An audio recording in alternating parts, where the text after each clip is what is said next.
What time is it? Okay. We'd like to now call our special board meeting to order. Board members, as I call your name, please say present for the public record. Let me get something to write with first. I'm sorry, we're running a little late, but please bear with us. You know the gentleman's name from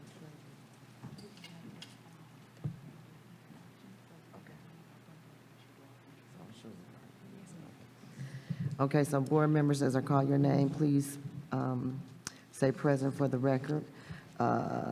Treasurer Laura McIntyre is present. Okay, Dr. Joyce Ellis McNeil. Pastor Allen Gilbert. Present. Mr. Adrian Walker. Present. And myself, Carol McIntosh, I am here. Board members missing is Mr. Chris Del Moreau and Ms. Danielle Green. Board members, are there any members of the public that would like to speak to any of the issues on the agenda? We remind you that the board members are not obligated to respond to questions or comments made by the public. And we're kind of winging it, so bear with us today, and we're running late. We had some people go to Detroit for some board business, so but at this time, is there any members of the public that would like to speak? When you come to the podium, we ask that you state your name and your address for the public record. Are there any? Okay, so at this time, we'd like to turn our special board meeting over to Ms. Murphy. Good evening, everyone. We have a distinct pleasure this evening to have a presentation by the Michigan Department of Treasury. At this time, I'd like to invite up our CFO, Mrs. Ayana Dumpre, and she will introduce our esteemed guests. Thank you so much. Good evening, Board. There was a request from the Board that Treasury come to the district and provide clarification on the roles of the Department of Treasury. So I would like to introduce Ms. Jessica Thomas, the District Administrator from the Michigan Department of Treasury. I'm sorry, Jessica, I'm gonna get your title wrong. And also Sam Okay. Is that right? Okay, I'm sorry. Also Sam from Department of Treasury. I'm gonna turn it over to them at this time.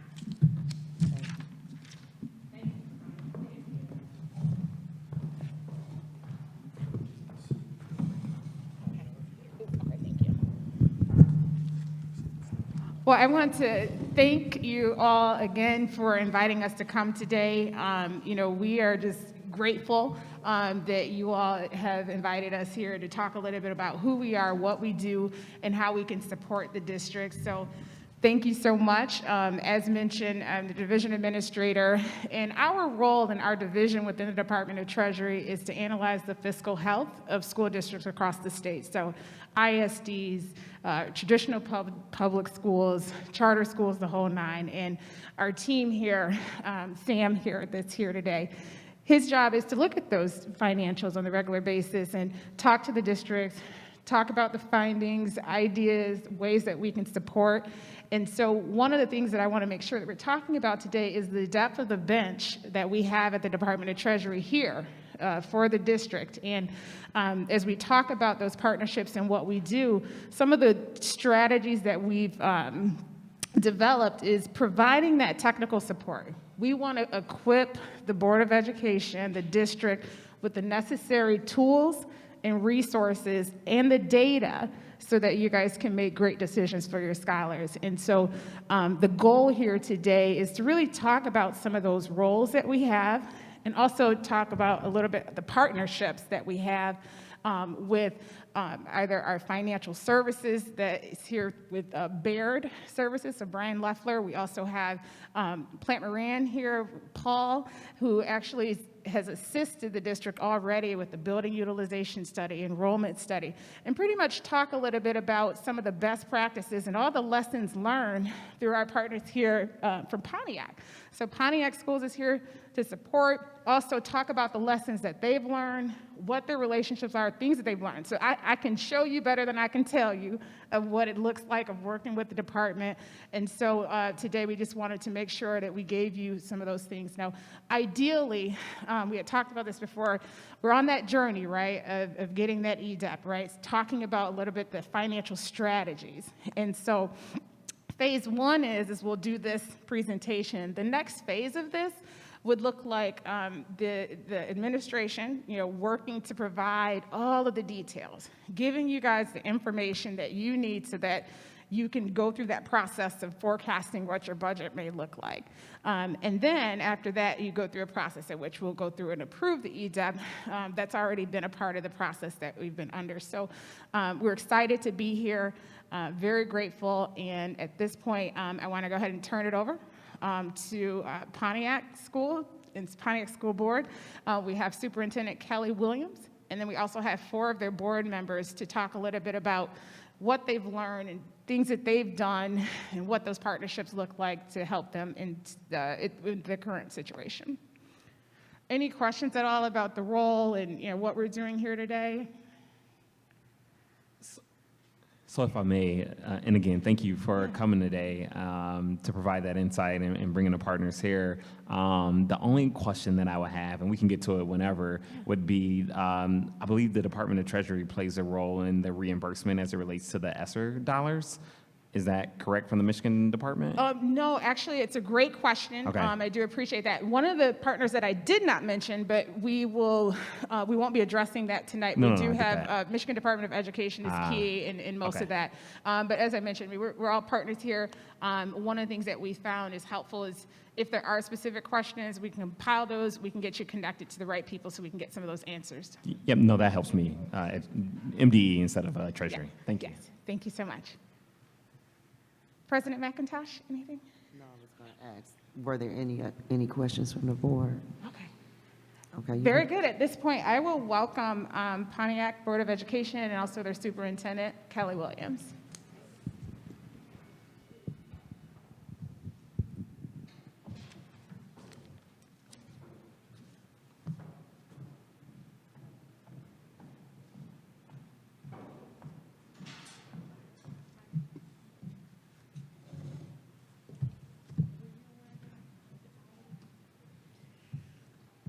I knew that the treasury was coming, but I couldn't remember what they were presenting because it was so long ago when we set this up.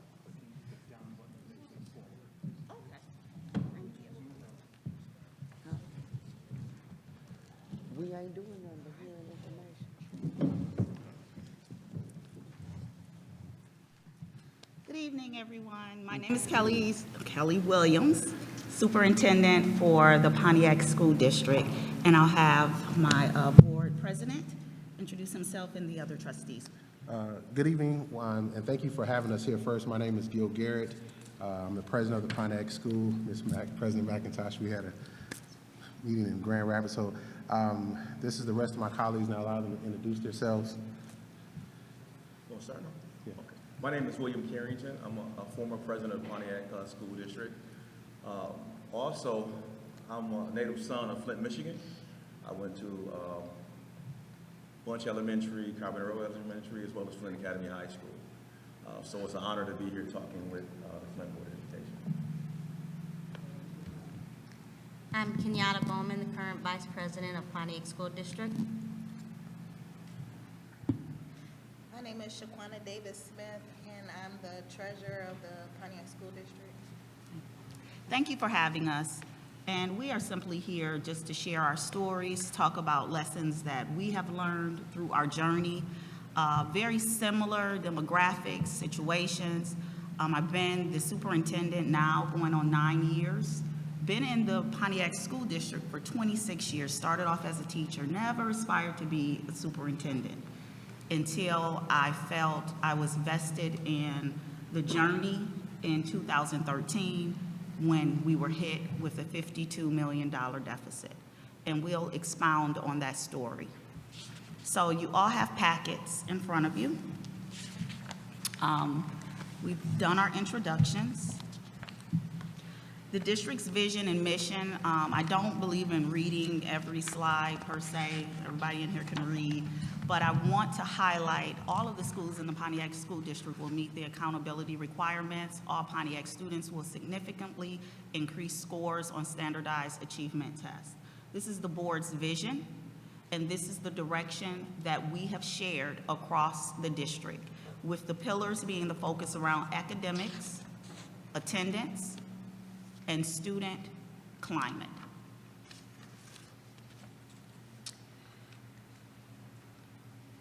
This is a quote that when I entered into the position, I really reflected on change and what did that mean and what did that look like. And so this is a quote directly from Barack Obama, 44th President of the United States. Change will not come if we wait for some other person or some other time. We are the ones we've been waiting for. We are the change that we seek. So I encourage Flint Community School District that you can do this. We didn't think we were going to be able to do it. We thought that with a $52 million deficit, there was not a way that we were going to be able to educate our children. We had let the community down, and we had lost the trust. Not only was the board suffering, but administration was suffering, and definitely our students were suffering back in 2013. Just to talk about a little bit of our history, in your packet, if you would refer to a document that is dated August 2nd, 2013, Governor Snyder. This was the state review. It's a review that came to us after being interviewed, and just to highlight some of the key points. So they came in and they basically said that the board was dysfunctional. We had a structural fiscal problem, poor cash management, failure to provide personnel activity reports, concerns and issues around qualified financial audit opinions. At that time, I believe we had 80 findings with our annual audit report. Lack of cooperation from the school district officials in submitting deficit information. We were late with our annual audit. We had not submitted our EDEP.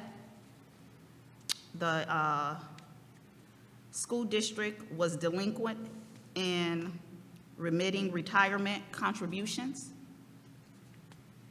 You heard what I said. We had a judgment that came against us that we were not paying into the retirement fund that went with all 7 municipalities surrounding us that we had to receive a judgment for them to pay off.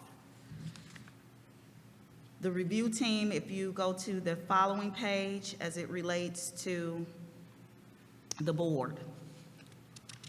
At that time, in 2012, they deemed us having a $52 million deficit. And that page, I'm going to get to it, where it states other considerations. Under that, it says poor communication. First, there appears to have been and remains a lack of effective communication. And this was amongst, I'm sorry, I'm not keeping up with this. Okay. All right, thank you. We were not communicating amongst the board and administration. Information was held in silo. Some board members knew what was going on and some did not, depending upon, at that time, who the superintendent was sharing information to. In 2013, I came in as an interim superintendent, and the one common vision and thought that all trustees had at that time is that they felt that I was dedicated and motivated to do the work. And that was because I truly felt that I could not allow for my district that I had been in for so many years to fail. And I felt like this was a part of my passion to make sure that the work continued. So I just shared this. At your leisure, go through it by detail, and you will clearly understand, and you will have an aha moment to clearly understand how we got to where we were when it went from a $16 million deficit and literally overnight a $52 million. We now have press releases that show, hold on, let me get to where we are. We have press releases that show no audit findings. This last audit, annual audit, we had 0 audit findings. We now have a fund balance of 7.9. Pontiac released from the state consent agreement. And we'll talk about what steps we took to get to where we are now. It did not happen overnight. That's okay. So, this is our model. We talked about the vision, we talked about the beliefs, we talked about the mission, we talked about the evaluating of what we do, assessing our needs, plan, implementation, and how we were going to monitor to meet the whole child. So that is our model that we follow. We entered into the blueprint systems. At first, I'm going to be very honest, I could not stand this program. I felt like it was a waste of time. But once we really got in depth with the work, we clearly found that it was not just systems that we had to implement, but it was how we were going to solve problems in our district. So it taught us how to really model and talk through how we could really implement a district network with a flow of communication, building systems that really would yield the results we were looking for. So it's a strategy that can definitely be used. Our strategic plan consisted of the systems with the non-academic and the academic side for the students. What did that look like? We actually peeled the onion layers back and talked about how could we meet the academic needs as well as the non-academic needs, and we were lacking in both areas. So we talked about talent management, which was considered non-academic, what systems needed to be in place with the hiring process. We also talked about the well-being of our students, what supports could we offer in regards to care closets. If a student needed to wash their clothes or a parent needed to wash their clothes, we were going to make sure that every school had a washer and dryer. So that it was the charge of the board to go out, find those partners to say, hey, we're gonna bring some washer and dryers in, we're gonna enlist some partners that would help us get to where we were without the dollars because we didn't have them. Monthly performance management. Every single month, all of our principals come to the board office and they check in and tell us how they're doing with the academics, how they're doing with attendance, and how they're doing with climate and culture. We were deemed to suspending too many African-American males, and we were hit with being out of compliance. So we had to keep a pulse on all of these areas because not only were we in a consent agreement, but we then had to enter into a partnership agreement, which we were being hit on both sides with compliance issues. But I don't want you to just think about compliance because it's bigger than that. And that's what we had to embrace. And that's what I had to help massage in our district to help not only the trustees understand it's not just about compliance, but it's about building systems that are routine and that we could live with and really be passionate about wanting to do. So those check-ins helped us to keep a pulse in monitoring on that whole child piece. The weekly district team DTN meetings, we come together with principals, and then the principals then go to their buildings and meet with their BTN networks. So they have a building membership, and then we have a district membership that we meet monthly. That charge is with the assistant superintendent who talks about the academics solely. The priority of the board was increasing academics. How did that look? They review data. We taught them how to look at the data, to hone in on areas that were low-hanging fruit, to talk about what would be our dipstick. For our quarterly process monitoring, we use iReady now, and I'll talk to you about how we got to the iReady versus NWEA. Members that were inclusive of this was the district administrators, principals, district partners, Oakland schools, team members, teachers, and support staff. Trust me, it was not easy getting all of them to the table because there were trust issues initially. The board didn't trust the ISD didn't trust us. It was my charge to bring everyone to the table and begin to talk about why we were in the place that we were with these relationships. And the board will weigh in on some of that history. Part of the strategic plan, we had to do a curriculum audit. We needed to know where our gaps were and what areas that we needed to address in regards to resources to be able to close that achievement gap and meet the partnership benchmarks. This identified areas where we needed to look at our dipstick more thoroughly, and we decided to move from NWEA to iReady because iReady was closely aligned to the core standards, Common Core standards. And NWEA, although it's a good assessment, it was not giving us enough information, nor did it provide the intervention that we needed. iReady not only identifies the gap for the students in math and reading, but it also provides the intervention for the teachers. Building utilization analysis completed. We had not right-sized the ship for many years, which contributed to the $52 million. We had not closed schools for we probably were, what, 6 or 7 years behind when you all were on the board early on? Early on, yes, we were actually 8 years behind. 8 years without making that hard decision because it was tough for the board. The public was at their heads, and I was not the superintendent then. We have some history here from a trustee that was on the board. He came back, so he'll give you a little bit of that information. But it was tough to close schools, and we got beat up tremendously. We had to merge 2 high schools. They still have a rivalry going on. We just had a homecoming where we retired the flags, and it was a celebration, but it was it was overdue. Yes, overdue. It was overdue.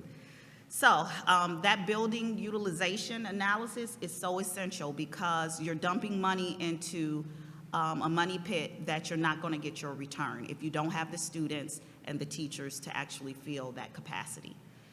Continued expansion of partners throughout the district. This was essential. We would not have been able to make it without our partners because we didn't have the money. So I had to get out in the community, the trustees had to get out in the community, and they had to embrace and enlist partners. How did that look? Because they didn't trust us. They thought we were stealing money, and we were way back when. We had money being stolen, and we were not managing the dollars and being good shepherds. That was the truth, and I had to come out and say that. This is what happened, and this is what we're doing now. We need your help. So we had an annual back-to-school rally. We didn't care if the students went to a charter school. We didn't care. We just wanted everyone to be equipped with starting school with book bags. That was our first big event where we garnered the support from our community and our businesses. They came out in groves and they donated, and every student in that community that first year received a book bag. Come to class to win some cash, attendance incentive. One of our trustees went to a conference, came back with the concept around how we can improve attendance. And they said they would give away a car at the end of the year with the raffle, with the students with the best attendance. So I went out, had to find a partner, which is Joe Longhammer, Chevrolet dealership in Waterford, Michigan. He said, yes, I'm on board. I will give away a car every year to a family who wins that attendance. So you could not miss more than 5 days. It had to be an excused absence, and you would go into a raffle. We would draw at the back-to-school rally, and he gave away a car the first year. The second year, he said, let's do $10,000 versus a car, because he was giving away a little small $10,000 to $12,000 vehicle. That partnership continues. We now have moved on to giving 10 $1,000 prizes versus the $10,000 to one family. So we wanted to spread it and expand it. The trunk or treat, we joined with Oakland County Sheriff's Department. We do a trunk or treat event every year where the community comes together. We hand out safe treats. We talk about the Safe Haven after school program that we have. General Motors donates to us every year about $10,000. Amazon is a new partnership, and United Wholesale Mortgage. If they are going to partner, they don't come in and tell us what they're going to do. We ask them and tell them what we need. Talking about extended partners. We did not trust Treasury initially, okay? We did not trust Baird. We did not trust Michigan Department of Education, and we did not trust our ISD.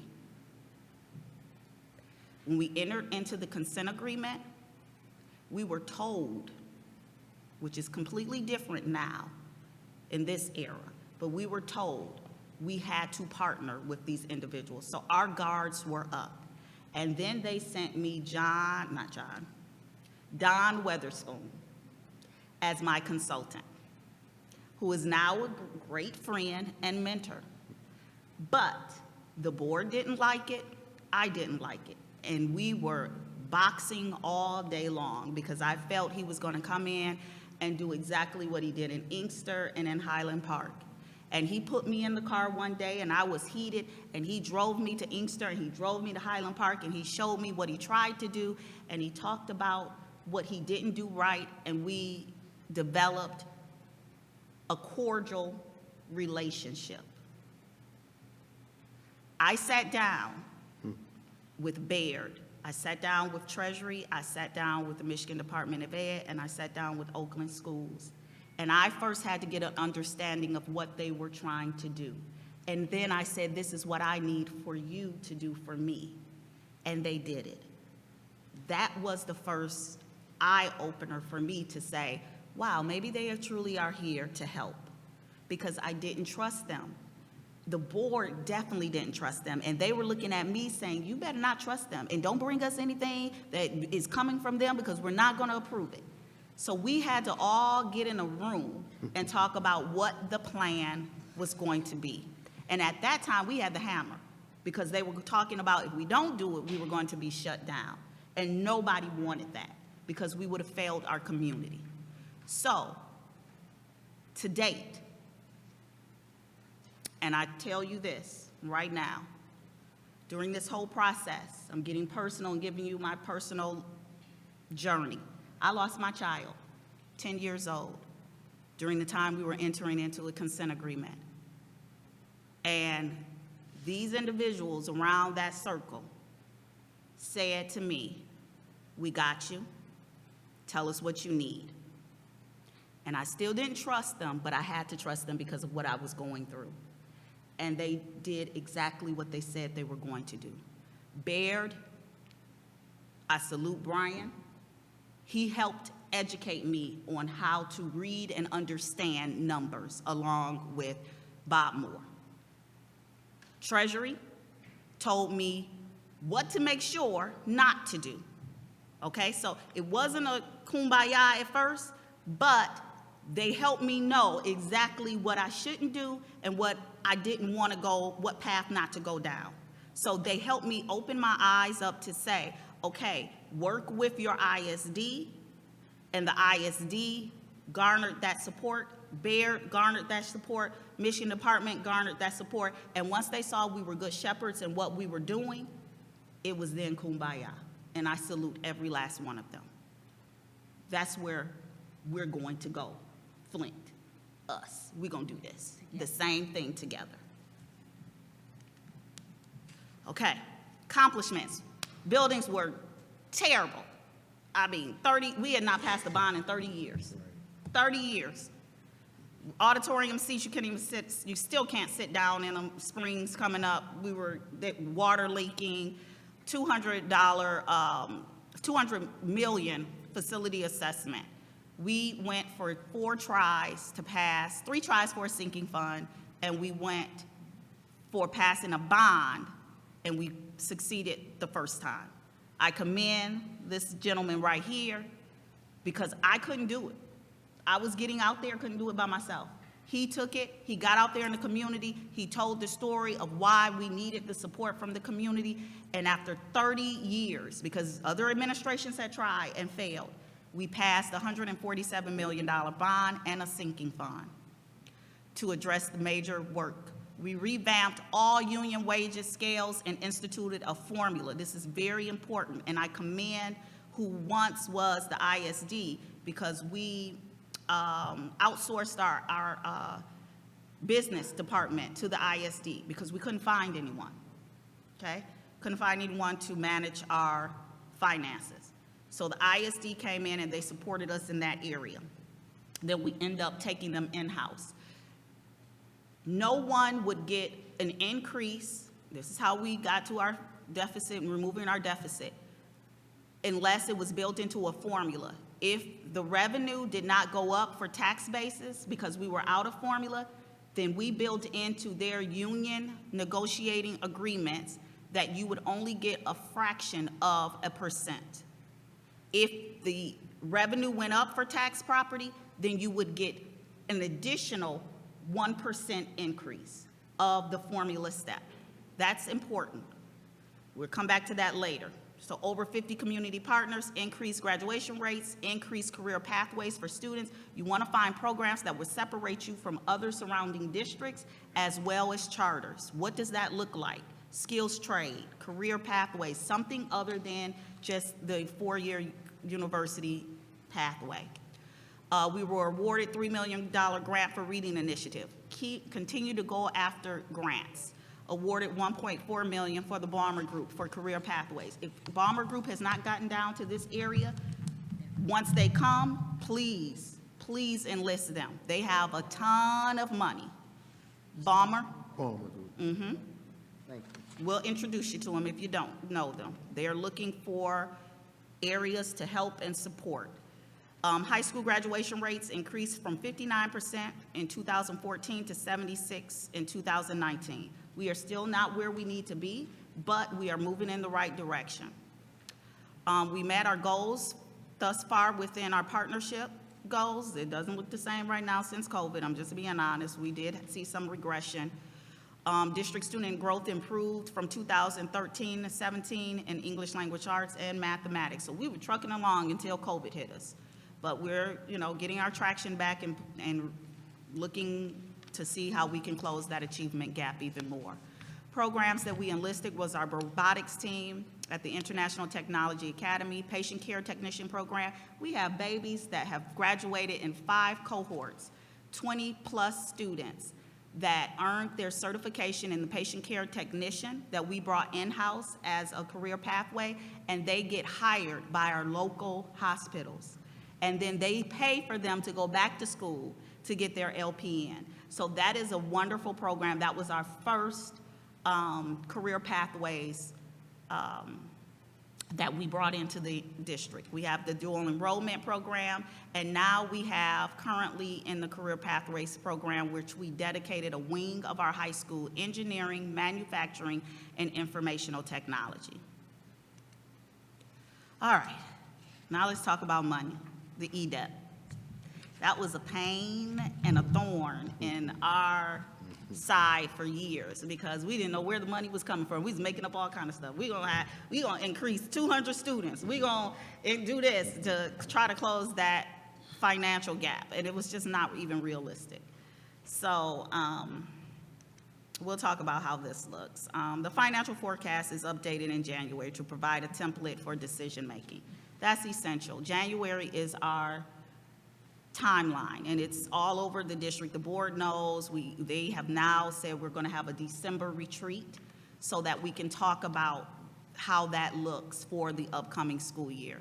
Budget parameters are set and communicated, and principals, department heads, we bring everyone in, and we talk about enrollment, and we talk about the hiring targets for each individual school. That's your HR department's responsibility. In spring, information is gathered regarding grants, updates, property taxes, because by that time, by April, we knew what our property taxes would be. You would know how much you're getting per pupil, and so we can make some really solid decisions. A board and administration retreat occurs in May, where we go through the budget books, line item by line item, and that's when we really have those courageous conversations. They pose the questions in regards to what they would like to see and if it is feasible. And administration can say at that point in time, and the board really listens, can we wait another year? Can we phase it in? Because they wanted to bring some things, custodial staff in-house, because we were, you know, we took away jobs when we outsourced it. So they wanted to bring those in-house. So we asked, can we have 2 years and phase that in? So that's where that courageous conversation and collaboration comes in. The budget is adopted at the second board meeting in June. So this is something that's tangible that you can take away, refer back to, call us anytime. We'll walk you through this in detail. No, I'm going really fast. I'm sorry. Yes. Do you want us to hold our question, or can we ask as you go? How should we do this, Jessica? Okay. Is it okay? Yeah. Okay. All right. Okay, because I didn't want you to get too far in your presentation. Okay. Thank you. One of the things that really strike me, because I don't like NWA, I just think it's a setback for a community such as this. And you really interest me in that. I-Ready? How difficult was that for you to move from, did you move completely away from NWA to just I-Ready? And how difficult was that, and how did that process? Okay. So our assistant superintendent, Dr. Eccles, she came from Detroit. Yeah, I know And her. she introduced us to the I-Ready they had implemented in Detroit. And so when she came to us, she said, this is not aligned to the Common Core standards, and it's not really giving you a true dipstick in regards to how your students are performing, because I-Ready will say this child is performing at 3rd grade reading level, and these are the deficiencies when they may be in 5th grade. So we transitioned. First, we realized the gaps. That's where that curriculum audit came in. Then we transitioned and phased in kindergarten through 2nd grade. Then we went 3rd through 5th grade. Secondary still uses NWEA because it's a little closer aligned in the Common Core standards. But you really want to catch those earlier grades with those interventions that's built directly from their deficiencies. So that's how we phased it in. Yeah, because my concern is that we have failed that kid from kindergarten to 2nd. There's no way in the world Absolutely. that a child should leave 2nd grade and cannot pass a simple 3rd grade test. That meant that the system has failed that child. And when you're gonna turn around and give that kid, knowing that kid cannot even do kindergarten work in the 3rd grade, and have the audacity to give them a 3rd grade test because they're in the 3rd grade. And so that has always been my fight, is how do we get those kids from K to 2nd? That's your focus point. And Absolutely. then you put them in 3rd grade, you fail them twice. You get to fail them twice and skip them to the next grade, and that's a pipeline to prison system. So that's what strikes me about that and your career pathway.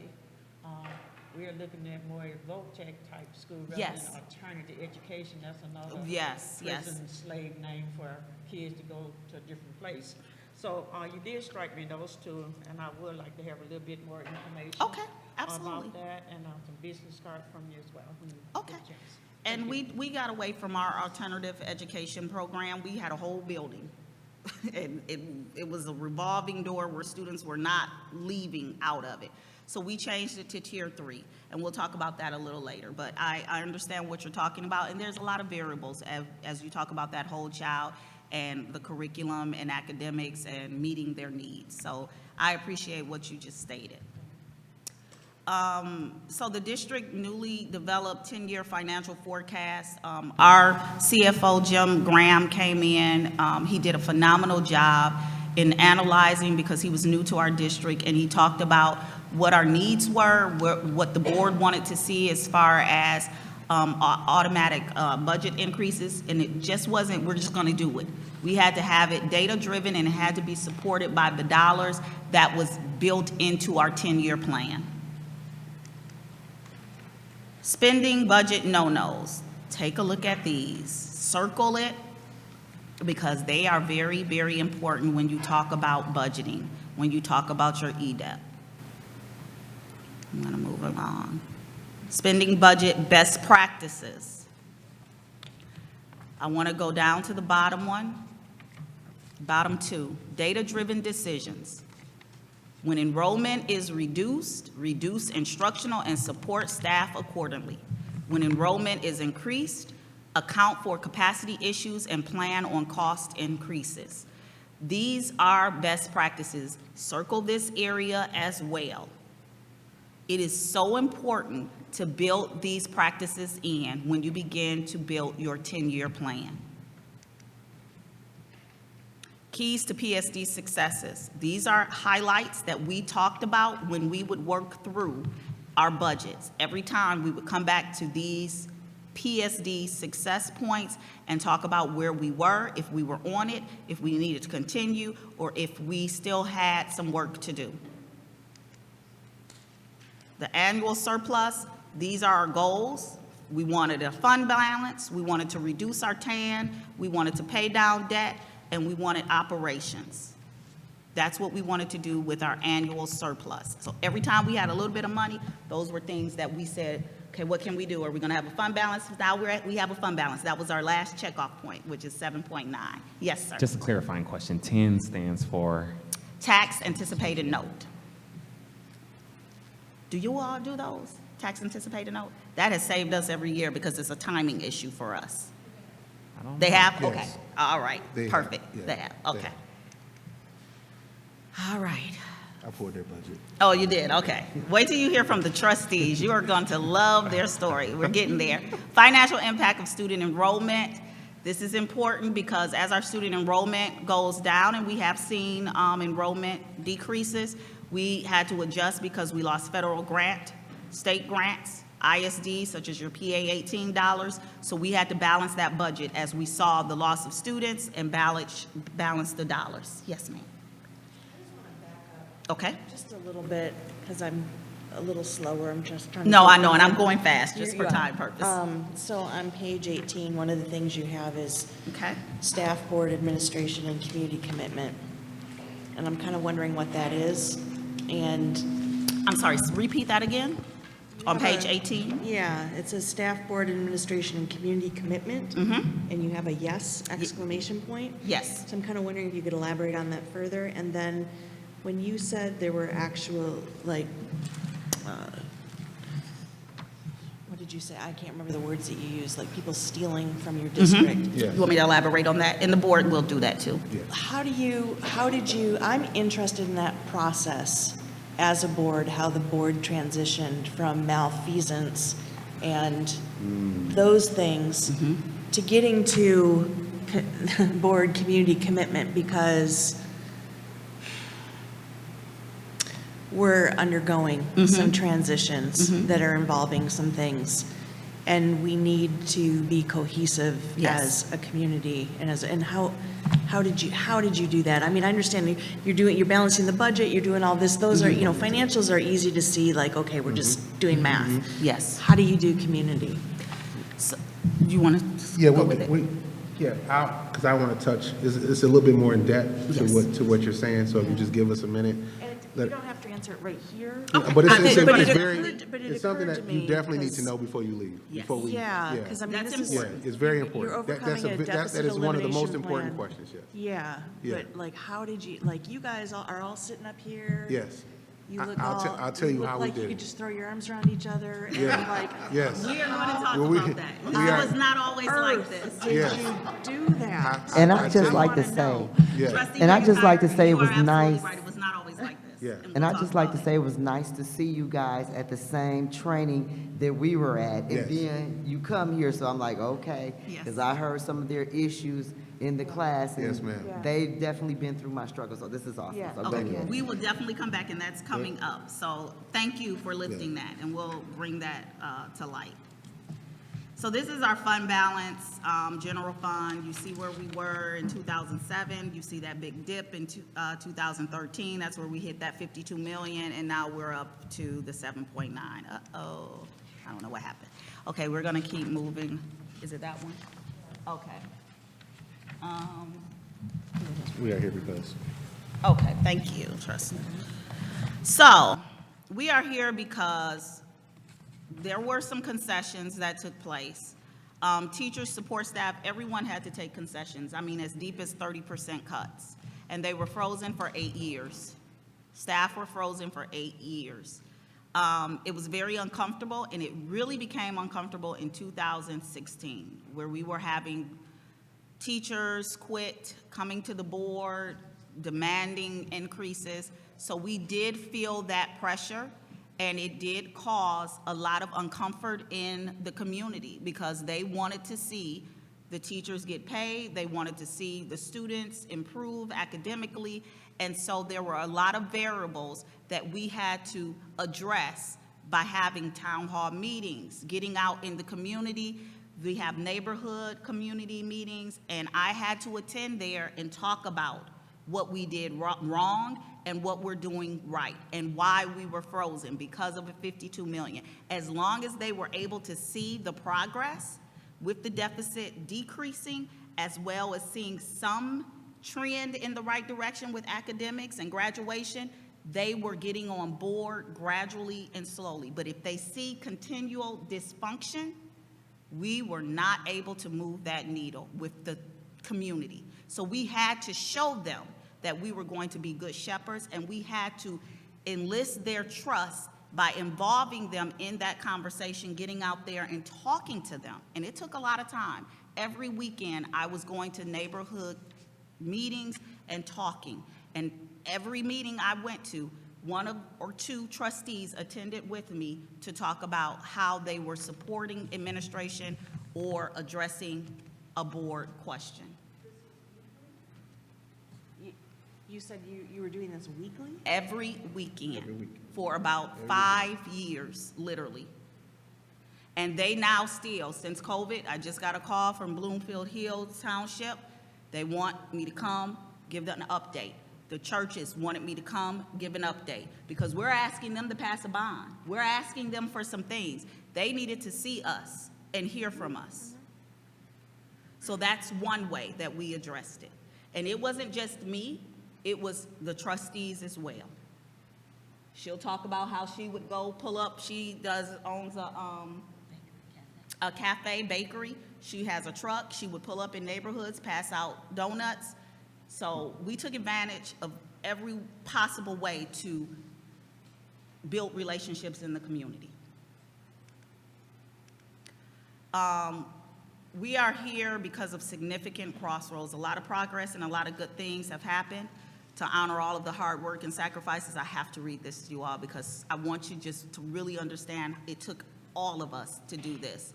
And they made the ones that remained with us, I salute them because they didn't. They could have went anywhere because people were hiring and paying more. So the ones who stuck with us, we're now happy to give them hazards pay.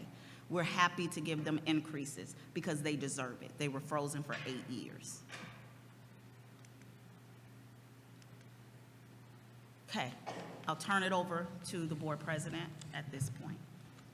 And then we're gonna address, I wanna leave time to answer questions too, so that's why I'm kind of pushing along. And feel free to, again, stop us to ask any questions. So the role of the school board. So we are elected officials. We are politicians by trade. So you just heard all of the day-to-day operations. You heard all of the meat of what runs your particular district and what you have to do to make sure that your district is successful. So I'm going to spend a little time and talk about our language, elected officials, politicians, why we chose to sit in this dais. You had no clue when you signed up to say, oh, it's about 8 different departments that I'm going to have to look at. As I see the look on a lot of individuals' faces, it's get to the point you sit on the school board and all of a sudden you understand that this is a multi-million-dollar corporation that you are now in charge enlisted to run it. And so we had to establish ourselves have a healthy communication base. So my role, I came on a board, I was very young. I was 2006 to 2010 was my first term on the school board. And so during that particular point in time, we had a $156 million, let's just see, door open and money just walked straight out the window. $156 million. And we discovered that after doing a forensic audit. And that was something that we had to decide to do as a board to say, okay, where are we? So you would think that at the time we find out where we at and we can look at some things, and you're going to say, hey, we doing something good and hurrah, and the community is going to be like, we're going to turn this thing around. If the board if the school board does not have an effective communication with the superintendent, it is a board of 8, not 4, not 3, not 2. It is a board of 8. This is my history coming from 2006 to 2010. You have to make this your life's work. You have to understand that once you sit here, you are representing your future of your city. I had to understand that clearly sitting back. And so in 2011, after we did that, I left. I had to go back into the district. I'm a police officer by trade. So if I didn't fix the problem at the table, and then I go back into the district, I'm gonna see them back in my community. That's the worst feeling that you ever wanna get in your life, to realize that you didn't do the job that you needed to when you were sitting at the table. And so effectively, in learning what the systems is, it was communication. So for what I did personally was, I needed to learn how to communication from the top all the way down to the bottom. So then I was able to go back to the school board in January, but during that time, I watched how the board developed. I watched what the superintendent was doing. I still followed and contributed. Everybody has a role in making sure that that kid leaves out of your system, not only just educated, but with wisdom and the ability to know that he or she has everybody watching them and has their back. That is everybody's responsibility. You asked us, how do we get back to far as the communication process? What I've learned to do as the board president, because that was not always the goal. That was not always the nice thing where when you're the board president, you just think you just sit up there and you just run in a meeting. You have to be a facilitator. So I always call my colleagues my teammates. These are my teammates in and off the field. I'm a football player. I'm sorry, I'm going to use a lot of those analogies, right? So in and off the field. That means I have to get to know them. That means in board governance, things that when we're talking, when we're having discussions, I need to see mannerisms. I need to know when things are happening, going on with them. That is my job because they elected me to do so amongst us as an executive board to say, hey, we want you to lead this district and speak on our behalf. Well, you can't speak on anybody's behalf if you don't know who you're speaking for. So that is I think one of the most valuable points to what you say, where you start getting to know your individual teammates. Well, you could do that through MASB, will come and provide board governance classes, DISC assessments, things of that nature. Well, let's just say that just doesn't work. You got people who just don't even want to be involved with that. The common goal is making sure our students are educated. That is the common goal. And if you are sitting on this dais and that is not the goal of you and not the goal of one, then this is not the place. Because it will not work. It will not work. If your board is not communicating with the superintendent, it will not work. We happen to have a superintendent that came from inside the district. And so with all of the things that you see and hear from us and all these things that challenges that happen, we still communicate. So let me tell you the flow of the communication process. Then I'm going to pass it to Carrington. He's going to tell you how we use our communities as partners to help pass that bond, because that's very, very important in a district like ours, okay? So what we do is the vice president and I get communication at the same time. So when it gets from the superintendent or anything is coming in, even if it comes to me, I'm going to make sure that, can you send it to the vice president? Because we got day-to-day. We're volunteers, right? We're supposed to be volunteers. So this is not supposed to be a full-time job, but it is a full-time job. So you need to trust your teammate. So you need to make sure that information is getting to the people that needs to get to. So what we do is that's the first point of communication.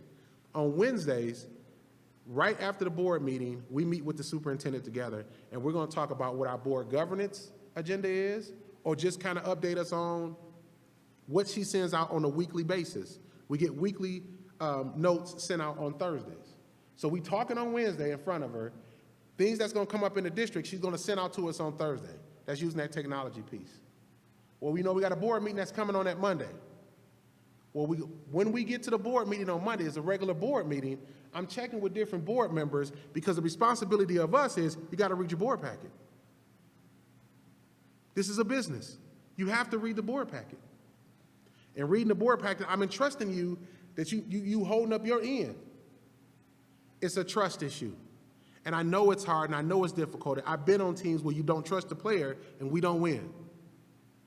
So sitting here now, I can tell you I trust my teammates. They read their board packets. We get in a meeting on Monday, we handling business. We keep to agenda 2 what the agenda is. if there's comments, questions, or concerns, that one part, it is up for us to keep to that flow, and it's up for you to understand that your teammates may have some concern. It's not always the board's president's responsibility to make sure that everybody's okay. You may came on with someone. My two trustees right here, they came on at the same time. And so you have to, and respecting them coming on and being fresh eyes out of the community, not sitting on the dais, I trust them to tell me, even though I'm in the community, I trust to see what they're telling me, what's going on in the community. These are the freshest eyes that we have. So they have that expertise. So when we put out something, or we put out something on the agenda, or we put out something on TV, or we put out something on social media, we are constantly checking and looking, but we're depending on each other to make sure that as a whole, the city sees us moving together in the same direction. That's very, very, very, very important. Very, very, very important. And so I'm going to pass this over to him because I know we don't have a lot of time. I'm going to pass it over to Trustee Carrington because he's going to tell you how we were able to go into other municipalities and get them on board as far as passing a bond and why that's so important and how that trust was able to. Well, good evening, everyone. Again, it's a pleasure to be here. In 2015, I joined the Pontiac School District Board. It's the first time I've ever been in politics. I was someone new to the city of Pontiac as well. I moved there in 2011. So basically, I was an unknown in a particular city of Pontiac. And this was very hard because initially, people called me an outsider. Very hard, called me an opportunist. Because you move here and you just want to make a positive change in the community that you bought a house in, but still because of a small town, they didn't trust anybody that came out from that moved into the city. So what I've done is that I went out into the community and found educational advocates. 6 or 7 of people that I come in contact with over the first 4 years of me staying in the city of Pontiac. And I sat down with them, I explained to them what we needed to do for the district, and I said we need to come up with a plan of how to go out into all these communities and sell the sinking bond. So you imagine City of Pontiac and 6 other suburban communities around the City of Pontiac that really wanted this district to fail. And 50% of the City of Pontiac wanted this district to fail. Politicians wanted this district to fail. Sitting politicians wanted the Pontiac School District to fail. And I got several calls from previous board members, for the community leaders, the pastors. This was a real fight to get our first sinking fund passed in 30 years. So what we done is we created what is called a We Care movement. A simple ballot committee that I use educational advocates within the community to start talking to at our community neighborhood associations. We also got on social media. We just put everything we can on Facebook. And we kind of read all these negative posts, very negative. I even knocked on doors and people said, no, I don't want to talk to you. We want the district to close. But we continue to hit on these doors, we continue to phone bank, we continue to sit and listen, and we apologize. And initially, after about the first 3 months of this, I said, oh, they set me up. But the key is that I was a new face. I wasn't on the board previous during the time that everything was actually going in disarray. So that's a tactic, and it was a very good tactic because it allowed the community to see someone that they didn't really know, right? And I had a chance to actually talk to them openly about my plans for the school district. I listened to parents that had their children in charter schools.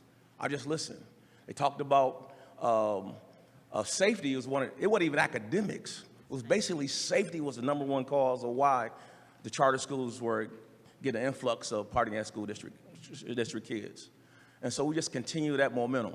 It took us 18 months to pass that first sinking fund after 30 years, 18 months. The first time we lost by 1,500 votes, right? And I had prior board members call me like, wow, y'all got the 1,500, that's great, because they hadn't even been that close. Then we got down to the second time we went out, I had city officials saying, y'all shouldn't go back out. Y'all gonna fail. And we decided as a board, and talked to the superintendent, we still had to go out again because we knew we needed those funds. So we got down to 106 votes. The next thing you know, everybody came on board after we got that close. It just changed, the momentum just picked up. We had politicians now saying they endorsed the millage before they was constantly fighting against the millage. And even though we still had some people, and we called our mayor on the floor, as well as our state reps, our county commissioners, we made them tell us yes or no, did you support this school district? And some were in the shadows saying they didn't support it, but yet smiling in our faces.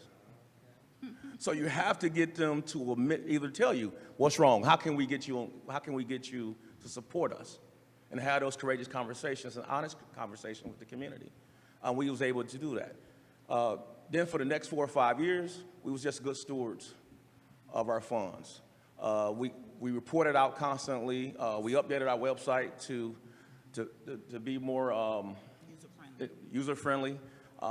And they really started to really believe in the district. So when we went back out, it was a total different situation. And we went out, I had neighborhood meetings with the other cities in certain neighborhoods. Someone that I met along the first route, and I said, I'll come to your garage, call your neighbors, and we'll talk to them. And initially, most trustees never went out to these communities. And my concept was, they pay us tax money. You have to get them, you have to listen to them, even though they won't tell you that the district sucks. It's okay. But you have to allow them to buy in to what you're trying to do positively in our district. And we was able to do that. 7 out of the 8 communities actually this time around passed our sinking fund as well as our bond millage. Only one community didn't pass our sinking fund. And right now, everybody is happy in the district. Everybody's very positive. And another thing I want to say is that you have to connect also with your alumni from your district. It's very key. Flint, the city of Flint is a very heroic sports community, right? I played football at Flint Academy, where I started quarterback for 3 years and all-state in track for Flint Academy High School. But you have to connect with your greatness. And if you can get your alumni back involved in the district, whether they coming in talking about the success stories, I seen Terry Crews on your wall when I came down the hallway. I played football with Terry Crews. He went to Flint Academy, even though he saved Flint Southwestern. That's another issue. But he went to Flint Academy. So you guys can do it. I've been watching from afar. Previously, in past, I always try to reach out to the superintendents. I never got a call back. I'm just going to say that honestly. You have to call your alumni. You call them back. They want to get involved. And you guys can do it. It just takes you working with the community, working with your board and superintendent, working together, and you can make this a reality here in this district all over again, because this history is great. And you guys know it. Most of you that went to school in this city, we had a great and illustrious history. And I'm very proud. I talk all the time about Flint schools. I'm very proud to be go to elementary school here, go to junior high here, and graduate from this district. My sisters went to Catholic schools, but I stayed in public schools. So again, it's an honor to be here and talking to you guys tonight. I actually want, she's a little nervous sometimes. These two really like to be behind the scenes. So this is kind of, I like their approach and their community approach to what we do and why it's so important. And I wanted Trustee Davis to start on speaking her importance of when she was actually a bus driver in our district, and to spend some time on just talking about how a role as a board member you don't have to lose yourself because you become a board member. That's false. It's a gained perspective. It's a plus for your students when you have board members who do things in the community, and that should be celebrated. Good evening. So when my last child graduated from school, I decided to run for the board, and this is my 3rd year. And I've always been in my kids in their education. And so when the last one left, I felt that I had the time then to dedicate to other kids. So I was a school bus driver in our district so that I can still be with my kids. So when they're out of school, I'm out of school as well. I mean, not out of school, but off work, as I still was in school anyway. But The reason I stopped being a school bus driver was because I was putting in more money into the kids than I was bringing home, so my husband forced me to leave. So that was another reason, me being able to, I was still able to dedicate myself by being a board member. So I came on the board as a parent perspective, not as a politician. But I learned very quickly that they push that the politics into it. The superintendent also told me that when she first became a superintendent, she didn't realize how much politics was in it, but she learned very, very soon as well. So, but me, I love to stick to myself. Like he say, I do things behind the scene. So I do a lot in our community, and I do it under the radar. So I donate my time, food, money, and other things to the community, so they trust me. So when I came on the board, it was, what, 12 people running with us? Mm-hmm. It was 12 people running against us. I wasn't a politician, so I didn't believe that I really had a chance, especially on election day. It was a lot of crazy things happening where I still believed I was not going to be on the board. But I had 7,000 and something votes, almost 8,000. I was the top voter in each district, and that was because I'm always out here, not to be seen, but because I care about my community. I was born and raised in Pontiac. My children, they were born and raised in Pontiac, and we all were successful in school. And the reason I believe that we were successful was because of the parent participation. That was another reason I got on the board, was because I remember when our kids, when my kids were younger, we had more participation with parents. But as they got older, it was disheartening to see that my son's senior year in 2018, it was 3 parents that helped to do anything with the seniors' graduation and making Spirit Day good for them, making homecoming nice for them and things like that. So that was another reason I wanted to get on the board, was to bring back some of our parents, because parent involvement is the key to our children's education. We always hear negative things in our community. Even family members would say things. I remember my son, his whole high school experience, he was on an honor roll. He was telling me his senior year that he didn't have the same education that the schools around us did. And that was because a family member told him that you didn't go to this school, so you don't have a good education. But when my son went to school, he was great basketball, football, track and field. He even was great in wrestling, but that was too much for him. But instead of him getting a scholarship for sports, he got a scholarship for academics. He took a test and he passed off the charts for it. So he had a full ride for academics, but he didn't believe in himself, because we have people in our community telling these children and parents that our kids are not getting a good education in Pontiac. But when you look at the test scores and stuff, we're doing better than our surrounding schools, the charter schools that we are in. There's one charter school that is doing good in our community. And a lot of our kids are going to these charter schools, and their parents not even realizing that their test scores isn't better than Pontiac School District. And like Trustee said, it's us sometimes that's telling the negative things, and that's telling the untruths about what's going on in our districts. So I try to be out there as much as possible to let our community know that, hey, Pontiac is doing a great job. We're pushing the needle up. It might be a little bit, but we're constantly going up in every department. So for me, parent participation is a key, and staying in the community. You have to show your face in there. I don't go in and be like, I'm Trustee David Smith. No, I'm in the crowd at the football team playing with the parents and the kids, and nobody really realizes it. Well, they see me. They know I'm there, but they recognize me as just one of them. not some, but I do get the phone calls 4 o'clock in the morning. I do, because I was a bus driver, we got the bus shortage. I do have students and parents still contacting me like, can you come pick me up for school? So it's, it's still a great feeling, and it's easy for me to be able to communicate with them better because I am them still.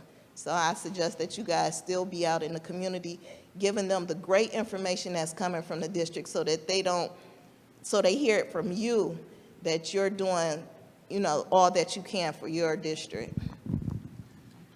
Hey, listen, I don't know what just happened, but that's Shaquana Davis Smith. So when you say relationship, right, she doesn't, I'm in trouble when we get back.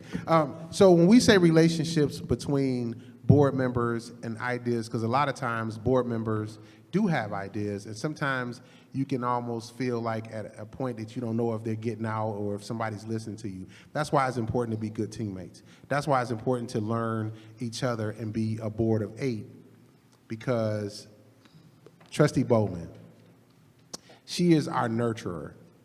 She is the one that's on the board that when I look to, I am high strung, I am on 10, I look for all smoke, if it's something going wrong, I'm going straight to it. If there's something, if it's uneasy, I'm straightening it out. If it's 10 all day long. Unless I'm talking about education and sharing time like this, it's about as monotone as Gil Garrett is going to get. So in those spaces, when I have those moments, I look to Ms. Bowman. So she had, before I got on the board, and I saw one used in one of the schools, where she was able to communicate an idea to administration, and they said, you know what, let's kind of look into that. And one of those ideas, and I'll let her explain it to it, it's a safe room. It was a room where a kid can go to quiet down.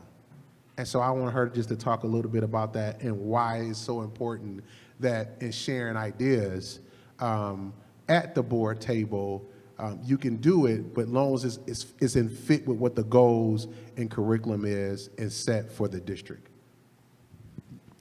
Well, so we're talking about, what do we call it? I call it in my mind the Zen space. Our students, when we talk about our children, we can't just look at part of the child. The superintendent always say the whole child. So I went to a conference, and a gentleman was speaking about his time in school and how difficult it was in the things that he was going through and the inability to be able to calm down and rationalize and think clearly. I said, we're adults and we set our students at such high standards. How dare you misbehave? We don't know what that child went through earlier in the day. We don't know what they go home to. And I know for me, I always take time to meditate and just kind of get me together.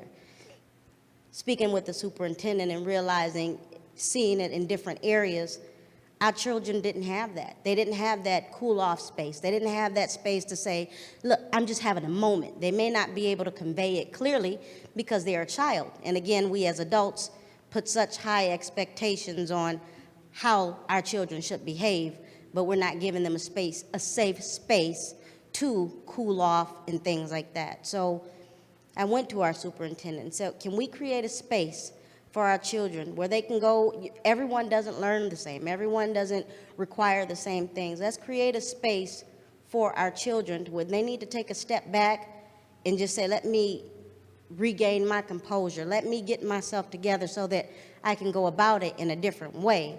So we created a space for our students. Now in the high school mornings, they're a spin-off portion where they're doing yoga, but we did create a space and tell our students we understand, we hear you, so that you all can not only academically come to school and have to pound the books, but we created a safe space for them to be able to decompress, breathe, and say, okay, let me take a step back so that I can move forward in this school day. So that's my part. So we just wanted to give you a perspective. We're going to actually be here so we make more contact, have information for you. I mean, we could talk about this in our roles all day. We know Mrs. McIntosh, so we're going to turn it back in the hands of the superintendent, and she's going to finish us out. We'll wrap it up really quick and then open it up if you all have additional questions. But this right here is really key. The one thing that you heard from every trustee, and as we talk about how did you all get to the whole kumbaya piece, it was about the board relationship superintendent piece and the respect and trust that had to be earned. So when they come up with ideas, I listen and I make it happen. Unless it's too far-fetched, unless it can't be done at that time and period, I say, can we explore this in the next year or two? But it's never a no unless it's something that is illegal, doesn't follow MSBO rules, or that I feel like will be a detriment to the full organization. But if it is something that is reasonable and that we can make happen, I get with my team, cabinet, and we make it happen. The best part that I want to share with you all in regards to the first element of a successful superintendent board relationship is the community input, enlisting all of those stakeholders, because they're gonna come after your board, my board, and I'm very protective over my trustees in the community if you do not enlist them and hear from them. So that's why I had to get up out my bed for about 5 years every weekend to get out in those neighborhoods and hear what they needed me to hear, because I wanted to hear it first so that these trustees were not surprised and caught off guard, as well as hearing from the staff. And I would bring it back to them either through my weekly board updates or letting my board president know this is what's coming down the pipeline, this is what we need to discuss to see how we can address it, whether it was buses or whatever. So that is essential, getting that input from stakeholders, residents, and community. Essential elements, clearly defined responsibility. What is the role of everyone in the district? And hold individuals accountable for it. And it's not being punitive, it is simply doing a check-in to say, okay, my board updates is from every department. Technology, HR, I give them enrollment updates, I give them staffing updates, all of that is provided to them weekly in a document sent out. And then if they have questions, if I need action at a board meeting, I give them the background rationale why. So it's keeping the roles clear and keeping that communication open. Mutual respect. I don't do everything right. I do not do everything right. And if I get it wrong, they respect me enough to say, listen, this is what we need for you to do to correct this. Or if I say, hey, listen, we have some situations brewing in the district with the whole COVID thing, our cases are rising. First thing I did was call my board president. Is there a way we can have an emergency meeting? Can we go to virtual for 2 days so we can do deep cleaning? Because our custodial staff is short. So keeping that line of communication open and that mutual respect where everyone clearly understands their role. This is not an easy job because I have to be in every direction, every department. It's not an easy job for the board because you all are going to be held accountable in the community. So I have to clearly understand that and be respectful enough to bring that to you. We have a saying in the district, I say it to my cabinet, no surprises. Tom Saxton, who was the treasurer when I came in in 2013, used to tell me, I don't want any surprises.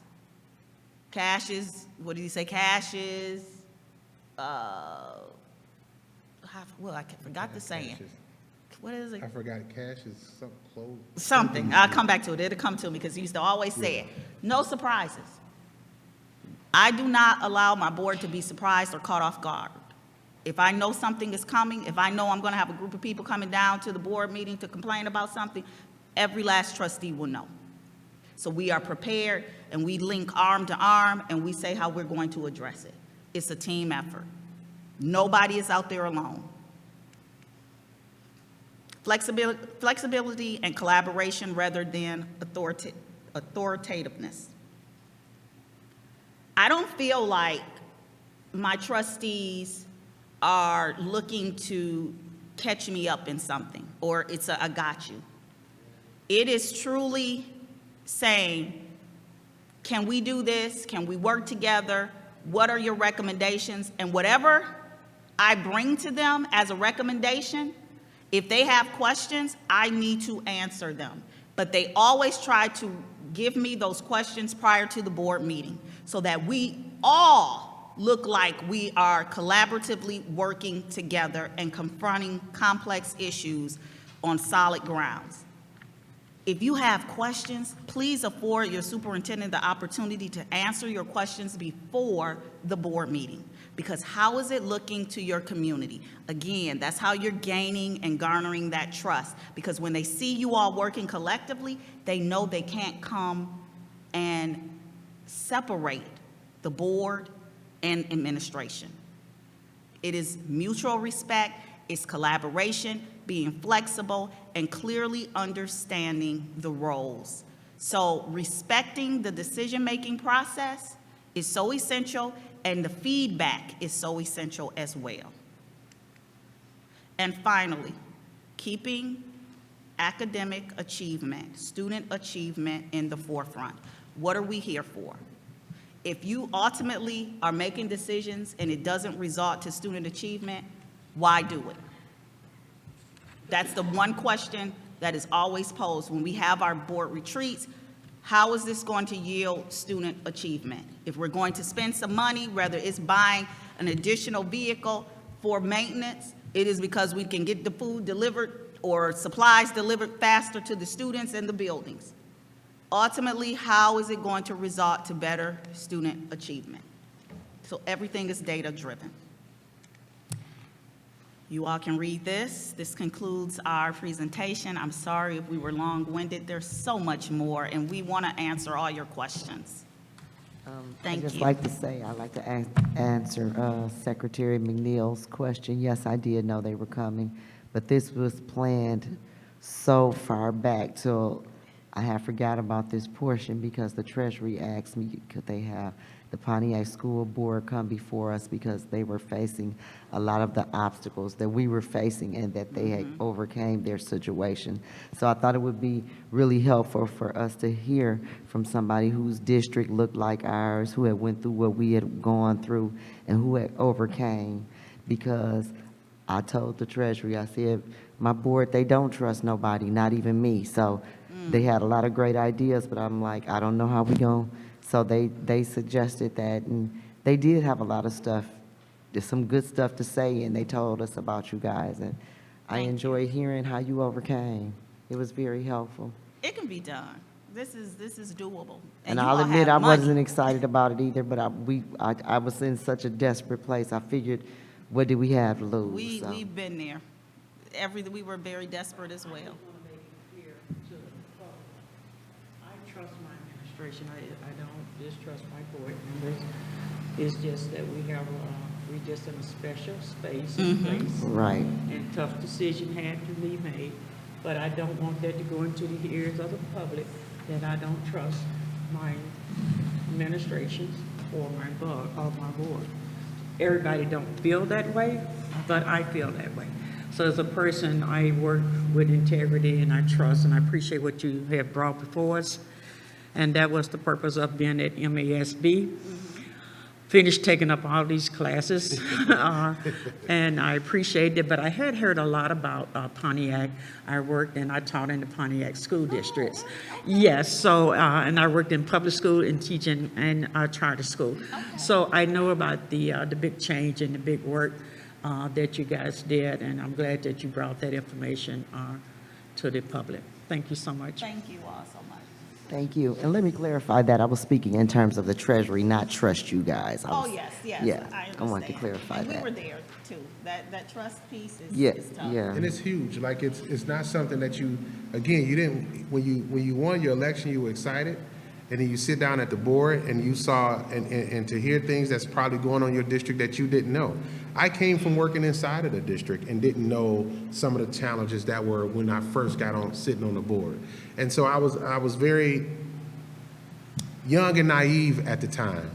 I was 31 years old, and I'm going into a situation where, and I'm sitting on a board where individuals didn't believe in going to the board classes, didn't think that they needed to be certified. Who gonna tell me about Pontiac? I've been in Pontiac all my life.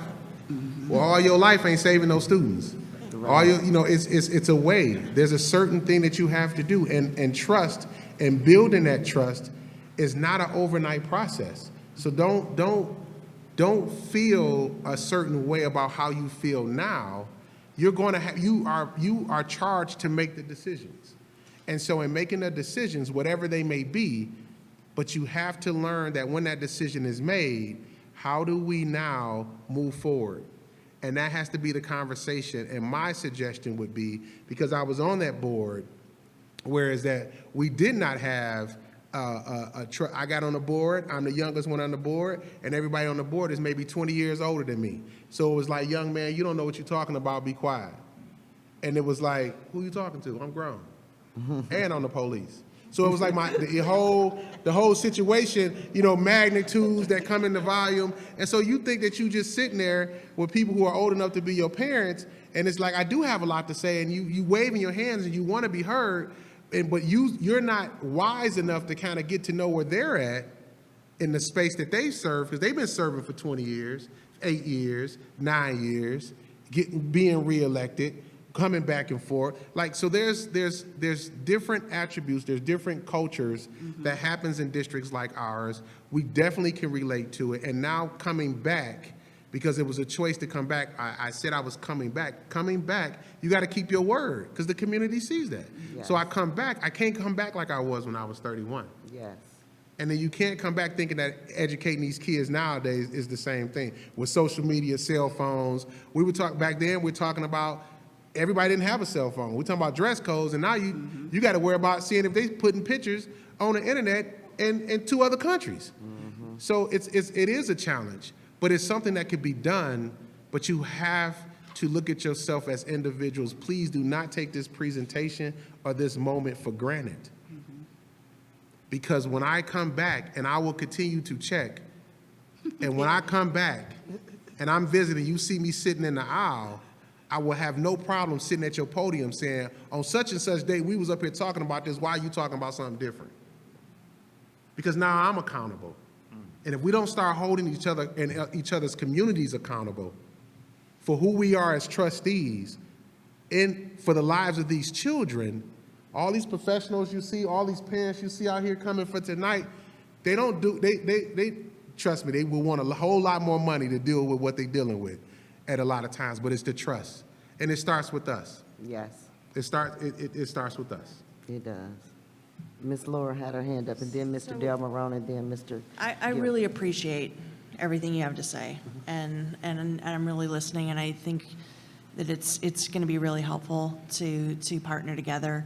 I do want to say that I have a slightly different, maybe like I'm coming at it from a different angle. I'm a public sociologist, I'm a water warrior, I'm a community activist, and so I got on the board because of I'd been going to the board meetings for over 10 years and know very well politically what's happening. And Pontiac is like Ecorse, like Detroit, like Benton Harbor, like Inkster. What we're dealing with are these neoliberal policies that are designed to shut down our school system, shut down our communities. And I'm looking at your master plan is just the same as our master plan. The idea is to get rid of public education, and we actually had the Civil Rights Commission come in here and talk about this is the fallout of environmental racism. And we're dealing with a financial emergency manager law, which applies to school districts as well as municipalities. And you see what happened to us with the water crisis. We're still in the middle of a water crisis, and this is not unconnected, what's happening with the school district. And so the budget deficit elimination plan is just one of the prongs of the financial emergency manager law, which the Democracy Defense League in the city of Flint has spoken out about. It's one of our demands of the water crisis, is to eliminate the financial emergency manager law and all of its inceptions. And so I understand that we're under the boot of those restrictions, and as elected school board members that we have to comply with that. But it doesn't mean that we can't speak out about it and say that it's unjust, it's wrong, it's racist, and it's ethically, it's a horrible, horrible thing. But like you said, at the end of the day, we've got to make sure that our students get the best education and have achievement. And so I'm looking at it from that framework. And so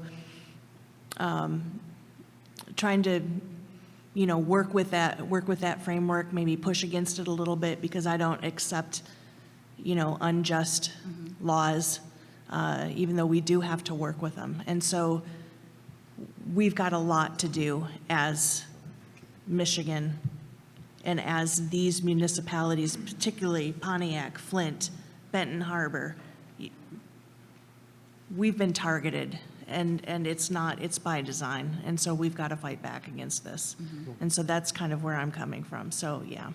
Thank you, Mr. Delmarone.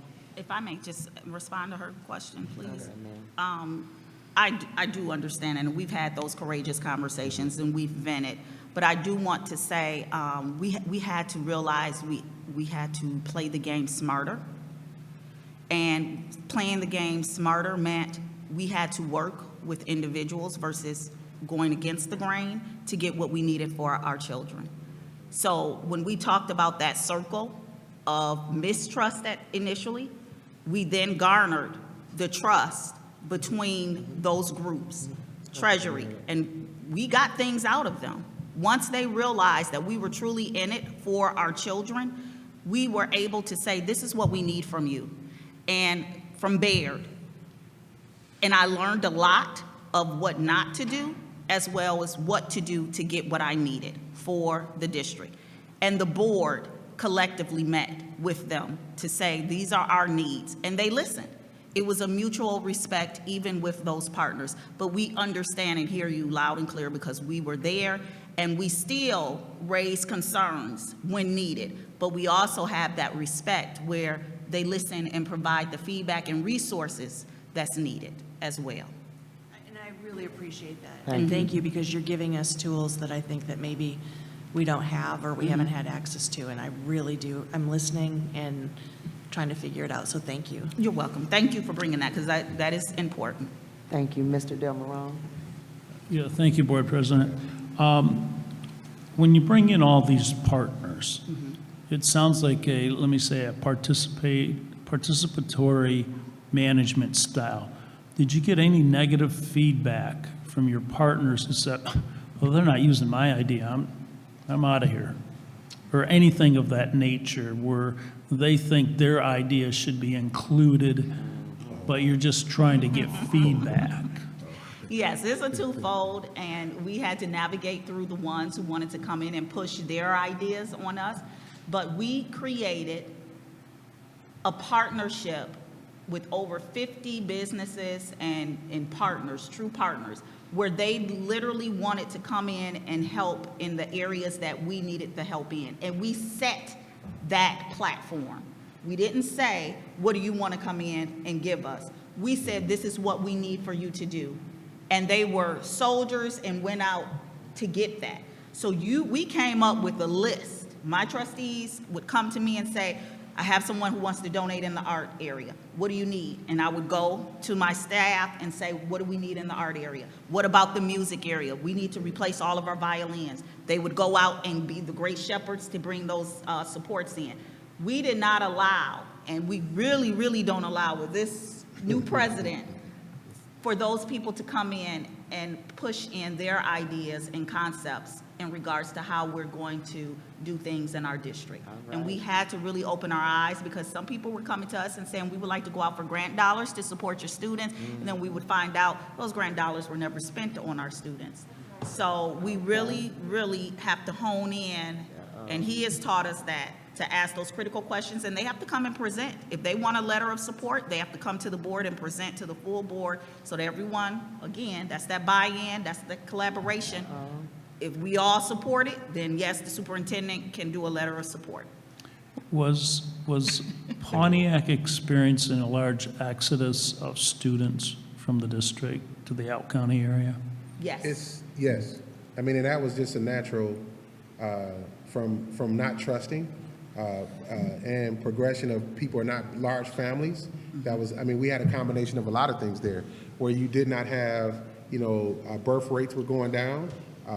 Not, again, going back to not trust and not having a product that parents felt that could sustain the educational base or knowledge for their particular child. So when you come to the reality of that, having a sociologist as not just as a trustee on your board, and again, I encourage you to this, you have to get to know your teammates. Yes. Because you would then know where to direct certain things, or certain people who come before you. They just can't say, I'm the professional. Okay, that's fine. Hats off to you. But my trustee, who's elected to be here, is a professional in this particular area, and I have to trust that. You have to trust that. And so when we were able to speak to the fact, I was on a board that didn't want to say, "Ooh, don't say that. Don't say the people leaving. Don't say that. Don't say they leaving, because if you say they leaving, we're gonna lose 1,000 students tomorrow." You'd be like, "Now wait a minute. Now everybody ain't leaving. Everybody. Let's get to the reality. Everybody ain't leaving. And then what about those who stay? We talk about so much about people who leave us and do things to us. It's almost like a victim mentality. You got to start changing the conversation to who is here and who is staying and who's being encouraged and who hasn't left. Because the people who could leave, they decided to leave, right? And then once you start building a product to a point where you're saying that even you're satisfied and that you can go out there and say, yes, I didn't do it right in 2006, 2010. I messed up, but they gave me a chance again in 2021. But I didn't lose sight because I wasn't on the board. I continue to garner information. I continue to go looking for support. I continue to find a superintendent or look into the superintendent and say, okay, what do you need from me? You have to change the conversation. Yes. You have to. When you change as a board the conversation, no matter who is in front of you, no matter your partners, they're going to begin to trust you in a way that you've never seen before. I don't know what to call it. I don't know if it's a magic wand. I don't know any of that. I just know that if you're honest with yourself, if you trust your teammates, if you begin to understand that you have to put out a solid product for your community, and you partner, this has never been done before. I've been sitting in board since 2006. What we're doing right now, I prayed for something like this. Never had the opportunity to have it. So when you have the Department of Treasury, when you have the folks that's coming in and say, hey, listen, we trying to help. Yes. You then have to realize to say they're doing something different and then come together and say, if we don't even agree on nothing else, we do agree on the fact that they showed up with us. Yes. And I do want to say that when I spoke with the treasurer there, when I first came on the board, I think this is his name. First thing he told me was about Pontiac and to make sure that, we get to know you guys and to work with you guys. And so I'm glad that you're here. But let's get one thing about Flint, who is the biggest enemy in the room for Flint, is the Betsy DeVos Charter School. Flint is the only city, as you guys know, have the largest charter school. And so when your parents take their kids out of public school and go to charter schools, that dollar goes with them. Yes. And so we're not able to keep up with our schools because of the decline of enrollment of our Flint's kids going to charter school. And I don't know how that happened, but we did have a big decline in enrollment to charter school. Okay. But I just want to thank you, and there's Barris out there, I want to thank him as well. Thank you. Okay, excuse me. We had some questions still over here. Pastor Gilbert was up for a question, and then Mr. Walker. Thank you, Madam President, and thanks to this wonderful group of committed servants that love children. You can hear it in your voice, you can see it in your disposition. It's much greater than just being a member of a group. It goes beyond that. And as I listened and observed, at that conference up there, they call us newbies. I'm not real comfortable with that, but We're going to change that term. and that doesn't make it, it still seems to be the truth that I am new. But I wanted to ask about a little different take on this. Doesn't matter which one of you all would answer it. What was your biggest obstacle? And what was your biggest doubt about? I think it was Brother Garrett that kind of touched on it a little bit.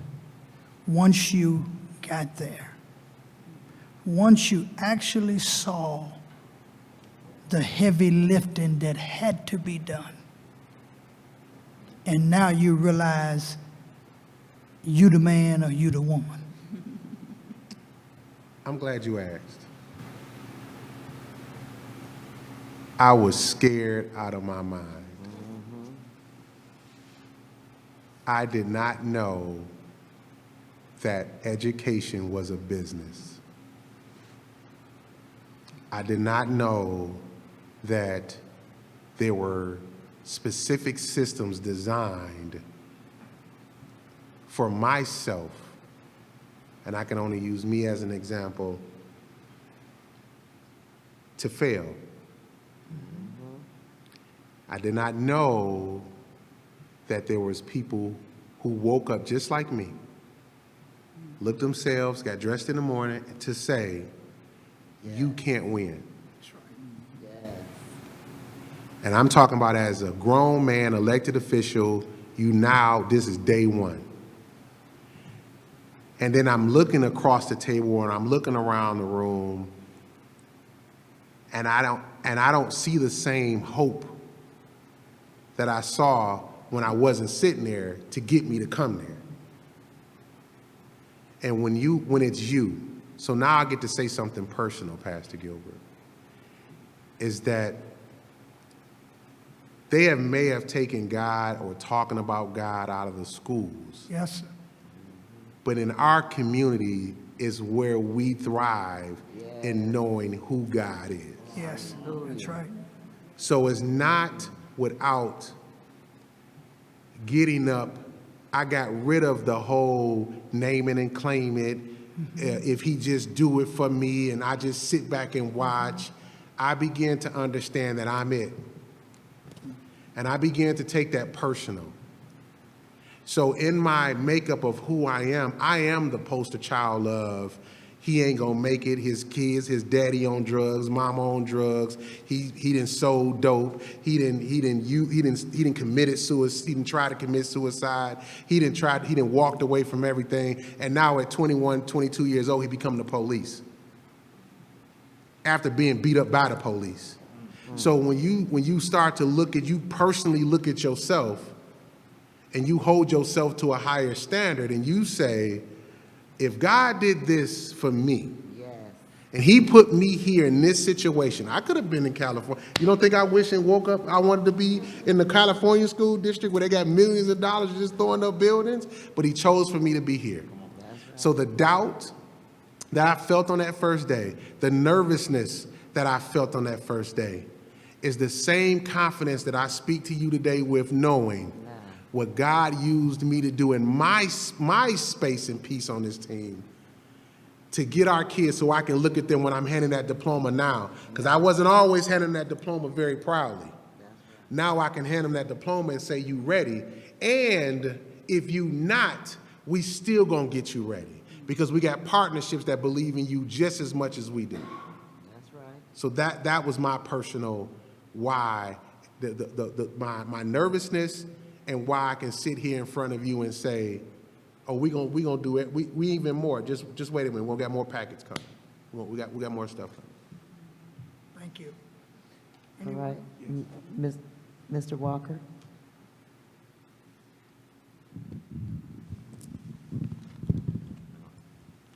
For me, my why, as we talked about two of the schools, the Chiefs, Pontiac Central, and the Huskies, Pontiac Northern. I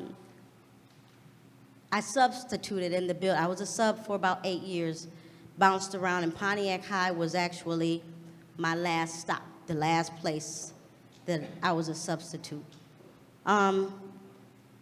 Getting to know the children, looking at them. They're our babies. The Chiefs and the Huskies had Phoenix babies. There are babies. There are, you know, so my why was, this is my community. I live here every day, regardless on whether my kids attend in the district, because I had a choice to make before I even thought about getting on the board.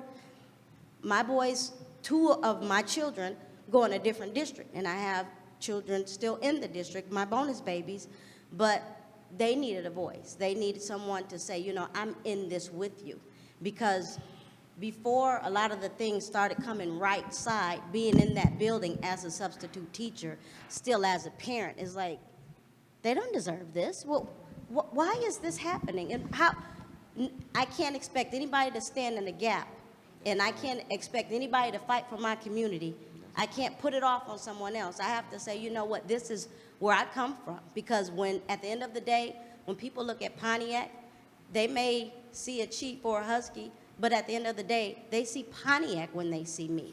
I represent my city hands down all the time. As Gil would say, I want all the smoke. I am Pontiac. That's right. So if I can't stand in the gap for our children who's went away, if I can't stand and help hold it on my shoulders and fight with them, then I don't deserve to be in the community that I claim to love. So that's my why, because these children, they are our future. We need to make sure that we equip them the best we can and give them the proper examples on how to move our community forward. We have to make it important. It has to be personal and important, and it is very personal and important for me. That's my why. Thank you. I just wanted to add, my why is, it's kind of interesting because when I really got onto the school board, I hadn't been to any schools at all. I hadn't seen the inside of the buildings. I think I went to like 1 football game during the 4 years initially that I was in the city. So after I went to the schools, I've seen that the students really didn't have a positive environment that was conducive to learning. They were cold, they were extremely hot.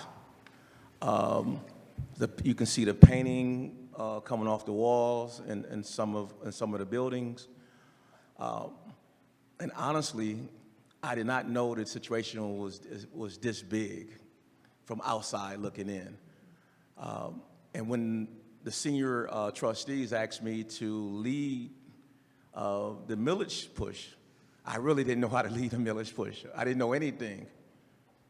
So I have to quickly Google. Google's a good friend of mine right now.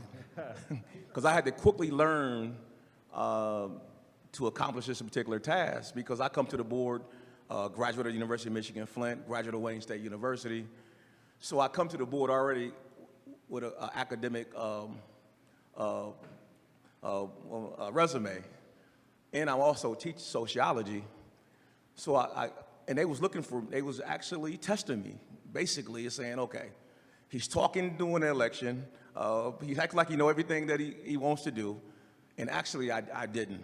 I was scared when they actually gave me that task. I didn't know if I was gonna fail, but due to my competitive spirit, I knew I didn't want to lose, and I didn't want to fail the district.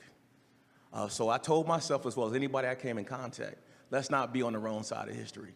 I know you don't believe in this, but don't be on the wrong side of history, because we are going to continue to fight for this.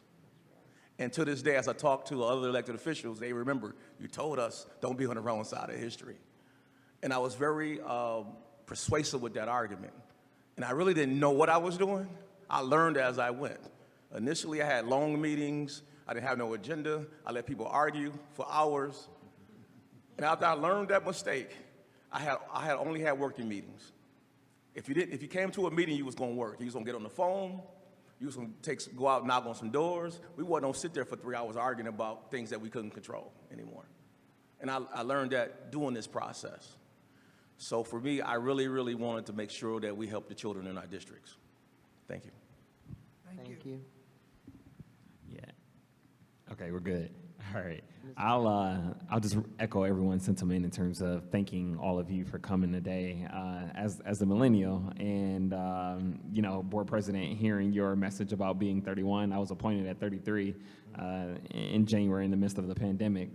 So you can only imagine, again, what showing up looked like and not knowing what to expect and just all of those feelings. It was really refreshing in your presentation to hear the consensus about the role that the community engagement piece played. I know our interim superintendent, Jones, is in the audience, but superintendent, to hear you talk about, again, for 5 years, consistently going to community, right? Like, that's the one thing that I hear in community a lot is, again, community engagement is about meeting community where they are, right? There's not a community meeting, and I promise you I'm going somewhere with this, but there's not a community meeting here in town to where after a person introduces themselves, the next thing that comes up is where they're a proud graduate from, right? Flint Northern, Flint Central, Flint Northwestern, Flint Southwestern, right? Or Flint Academy in your situation. Again, my why for wanting to be up here is because, unfortunately,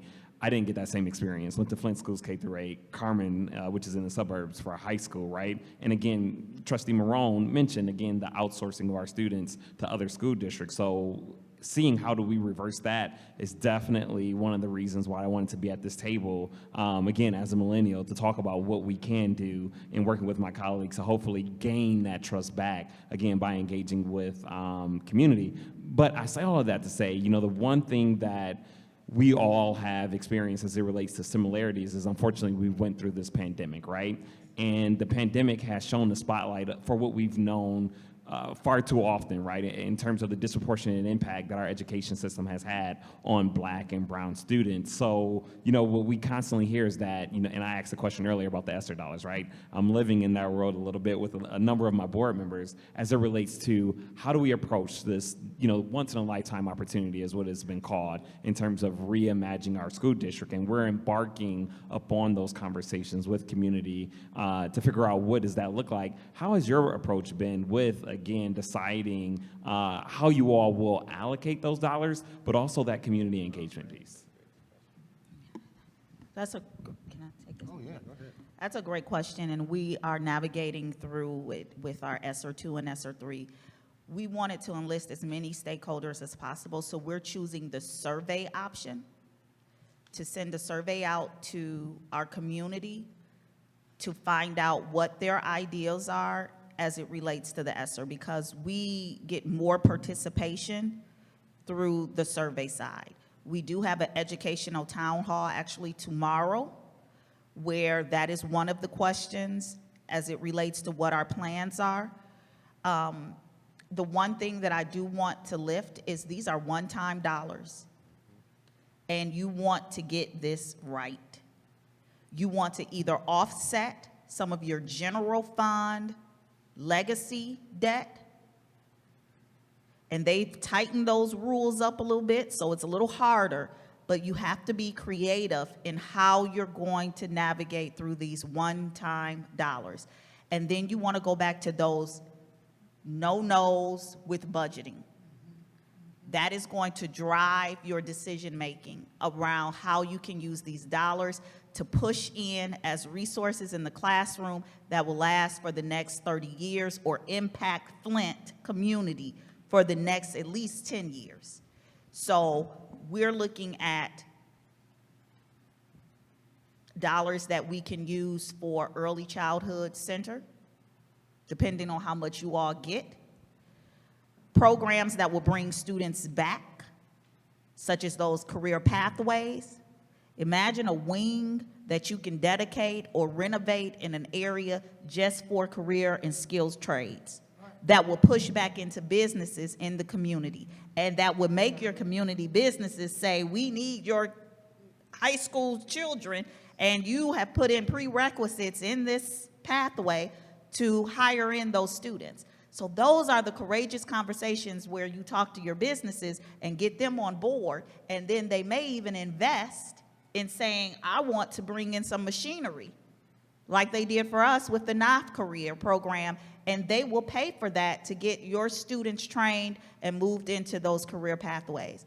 You are, oh my God, you're in such a beautiful position. The storm has cleared away a lot of things, and all you have to do is come up with the plan. Get that EDEP done, get those ESSER dollar plans spent, use their money, other people's money. They want to help. Talk about the resources you want to bring in. I hear you loud and clear, Trustee McIntyre. I hear you. But they have some resources you can tap into. Take advantage of it. Tell them what you need. Those ESSER dollars, one-time dollars, but make it work for you. Because I will share this with the board. The Treasury, she did ask me, she did say to me directly, let us know what you need. Yes. We are here to help. We want to do this for you. We want to do that for you. And she did mention some things that they will be willing to fund. So I did want to share that information with the Absolutely. board. And I trust Sam and Jessica, truly. I do trust them, and I wouldn't tell you that if I didn't. Okay. And then use this as an opportunity to help change your culture. I need your phone number. Like, use this, we talked about the ESSER dollars, right? Use that conversation to help guide who you are. If you need a starting point, that should be your starting point. To say that we are here to design something new, we are in this space, because no matter the personalities, it's not I lost, it's not I didn't do this right or I won. It's y'all. That's right, us. That's You right. you failed my student. You're not you guys, y'all, the school board. I have not heard one time somebody come to me individually and say, "Well, Trustee Garrett, the vote you made." I've not heard not one community person say that. It's the vote y'all made, no matter what side of that I was on. And sometimes you're not going to be always on the side of a vote. And if you're not, respect the board's decision to do so, but then you're also smart enough, you're smart enough to come up with that opposition idea, you also smart enough to come up with saying, okay, how do I help push what the board said in such a way where they may not see what I see? Because what do we say? We don't all get it at the same time. So you got to trust your teammates. But there's going to be your opportunity for you to have the conversation, because these are one-time dollars. So when you start speaking into your community, let this ESSER conversation be this board's way of saying, who are we? What are we about? And how do we plan to get there? Because the dollars is going to dictate that. And then when you decide and you make the decision, do it, figure out what's together, what's next. Because I've had the opportunity to be on that board that's just, we ain't right. We don't trust nobody. We don't trust ourselves. And then I had the opportunity to now come and say, okay, there's some residue of that, but now I know how to manage that. And I'm different for managing that. Everybody has their role. Find out what your role, not your title, is. That's right. That's a great point. Thank you so much. Mr. Del Marone, is there any other questions from the board? Mr. Del Marone. Thank you. Give me the time frame again when you started to, let me say, implement your plan. Yeah, I heard 2006, 2008, 2020. When I got on the board, or no, when you're or the doing actual what plan? you're doing now? 2013. 2013. So 2013. I'm going to say that the environment has changed since then, just with COVID, teachers leaving, teachers not getting paid enough, can't find bus drivers, nothing. Do you feel your plan would still work in this environment? Yes, because in 2006, teachers were leaving. We had some issues with transportation, $156 million shortfall in 2011. Wasn't no COVID around, it was us. Yeah. So there's certain things that you're going to have in education, period. Everybody's not going to, I'm sorry, maybe I didn't say this or repeat this. Everybody don't like y'all. And everybody's not coming to make sure that this is a success. Right. And you got to be okay with that. You got to be okay with saying and knowing that the plan that you put together is going to work. And even if you have to go around roadblocks, you may have to climb it, go around it, but as long as you're still pushing towards what your mark is, this is education. We're dealing with minds that change every day. We're not getting this moment back. The students that we have today is not going to be the same students we have tomorrow. That's the business we in. We just have to expedite the need to know and get them in a position where they're most successful. That's our job as board members. So let me just say, I like your idea with the apprenticeships and that. And so we have the Central Whittier campus.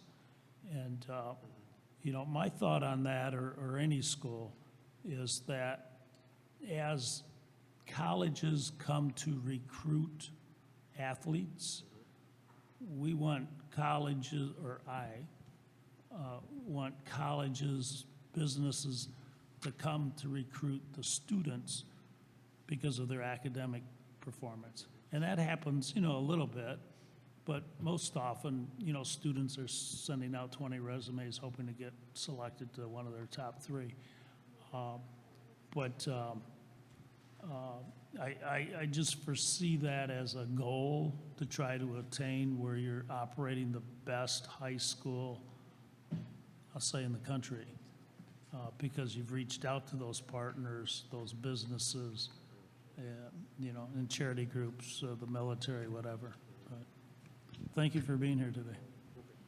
And if I may add to your question, the best practices are the best practices that will be everlasting as you talk about how you're going to spend those dollars. And then your plan and programs will be supported by those dollars that you're receiving. Again, it talks about those one-time dollars, the no-nos that you shouldn't do. But yes, it would work even now in 2021. The plan that was developed in 2013, we have consistently put those systems in place, monitored those systems, and yielded the results that we needed to yield. So the answer to that question is yes, and then these dollars that you're receiving now build upon what you have currently. Make your brand, where we go everywhere now, everything is purple. Paint Flint with your color and your logo. Everywhere you walk into, they should see you representing Flint and talking about the wonderful things and talking about how wonderful your superintendent is. Don't ever let that division. Talk about your colleagues, how you all are working collectively together on these ESSER dollars. Because if they see division, they're not going to see that hope that someone talked about. That fear that I had was the politics in education that kept me up every night, what was coming after that hurdle. So keep that in mind. Paint this city with Flint School District. I understand what you're saying. And again, I'm going to push back a little bit. Okay. Because Flint is Flint. We just had a horrible water settlement judgment that is just insulting to all of the residents in the city. What is being done to the school district, to the families, to the students is insulting. And so we're not going to just present a united front as if everything's okay, because it's not okay. This is not okay, the situation that we're in. And being in a EDEP, like I said, I categorically reject it, because this is something that has been designed to put us in place to make us fail as a district. So yes, we have to work with it, but I'm not going to say that it's just, that it's ethical, and that it may be legal, but so was the GISD taking our special ed dollars, and then we had a judgment ruled where they had to give it back. So we're going to push back, and we have some difficulties right now. If the superintendent whoever it is, let's just say hypothetically, is doing something wrong, then I'm going to say it out loud in the public. I'm a public sociologist. I am an activist. And I've been pushing for, and I got elected because this needs to be out in the public. We need to have public conversations. I don't necessarily think that we should have dissent and, a lot of aggravation out in the public, but we also need to have these conversations in the public with open meetings, not behind closed doors. That's what's been happening in Flint for way too long, way too long. And so if there's a disagreement, I think that respectfully, we should have it in public. We need to have these conversations in public, and our public has been asking for that. So even this presentation today, I was under the impression that the Treasury was going to come and help us navigate our ESSER funds, and this, we weren't even given the agenda. And I mean, I am really grateful to have you here sitting in front of us, and I really appreciate your perspective, but I mean, you talk about the no surprise rule, this is a big surprise. Like, I didn't think I'd be sitting here for 2.5 hours doing this tonight, and it's great. Like, I don't have any feelings about y'all, but. Can I answer that? Go ahead. But Okay. I'm just let me finish. Just No, go ahead. Excuse Yeah. me, wait a minute. So 'Cause I- Okay. No, go ahead. please stop banging that. I was Carol. saying for you to go, Okay, all but right. we're not gonna stay here no 30 minutes, though. Carol. No, Laura. So we need to have more transparency. We need to have more openness. And Flint deserves that after everything that we've been through. Like I said, we're still in a water crisis. We've just had a judgment that's insulting. We still pay the highest water rate in the country. Like, our students are neurologically compromised, right? And nobody's dealing with that. Like, that's a big school issue, and nobody has said anything about that fact. So, the state hasn't, the Treasury hasn't, MDE hasn't, and they haven't been actors in good faith. So there's one thing about not trusting, but when people are not trustworthy, they don't deserve our trust. So I'm willing to come to the table and to act with good faith, but it's got to be mutual. So I'm just saying, like, this isn't against y'all. This is a bigger picture, and I am really grateful. I would love to have some conversations with each and every one of you because of your expertise and what, you're bringing to the table now, and we could really use your help, that is for sure. But this whole context, you have to understand where we're on this side of the table, that we're kind of wondering who, what, when, where, and why, and what's going on. I totally understand where you're coming from. And this is not this is a space where you say we were not told about certain things. We were coming to do a presentation. But this is the exact reason why we're here. Because rather as passionate as you speak about and how you feel about your issues, when you look at your trustees, they don't understand that, or possibly don't understand where you're coming from. When you say things need to be in a public meeting, there's nobody in this room more public than me. It's on video, flipping over tables in the middle of a board meeting because I don't feel like somebody didn't heard me or understood me.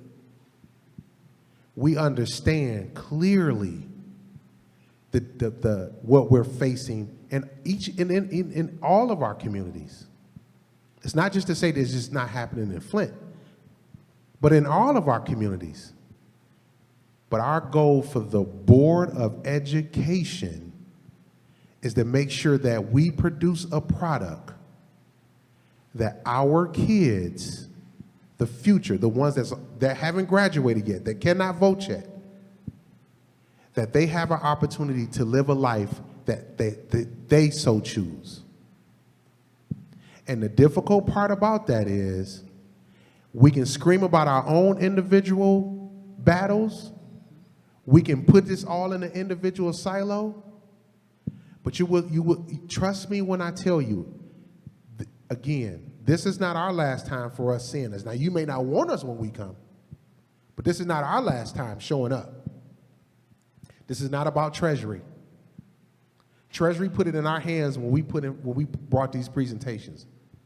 This is not about me trying to convince you to trust somebody you don't even know.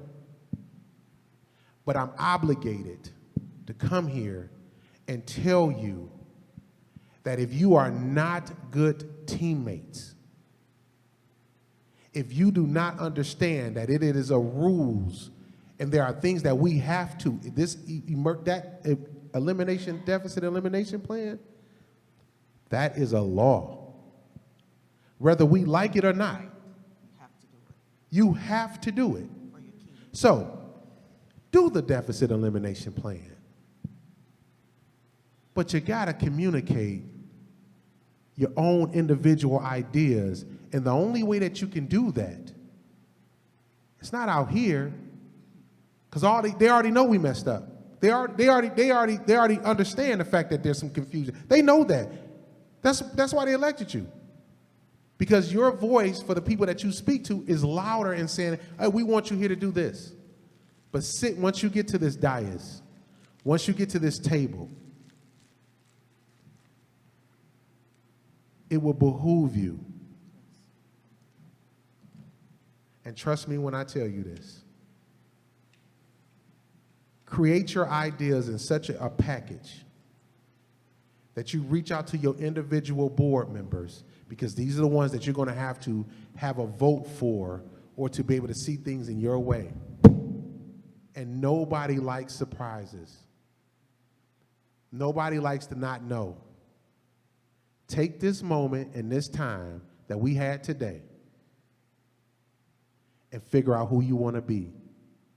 Because the people who's sitting out there watching on TV or wherever they're at elected you to do just that. And they didn't elect you to do it in the silo. Change the conversation. Package what you're saying. Make it as passionate as possible.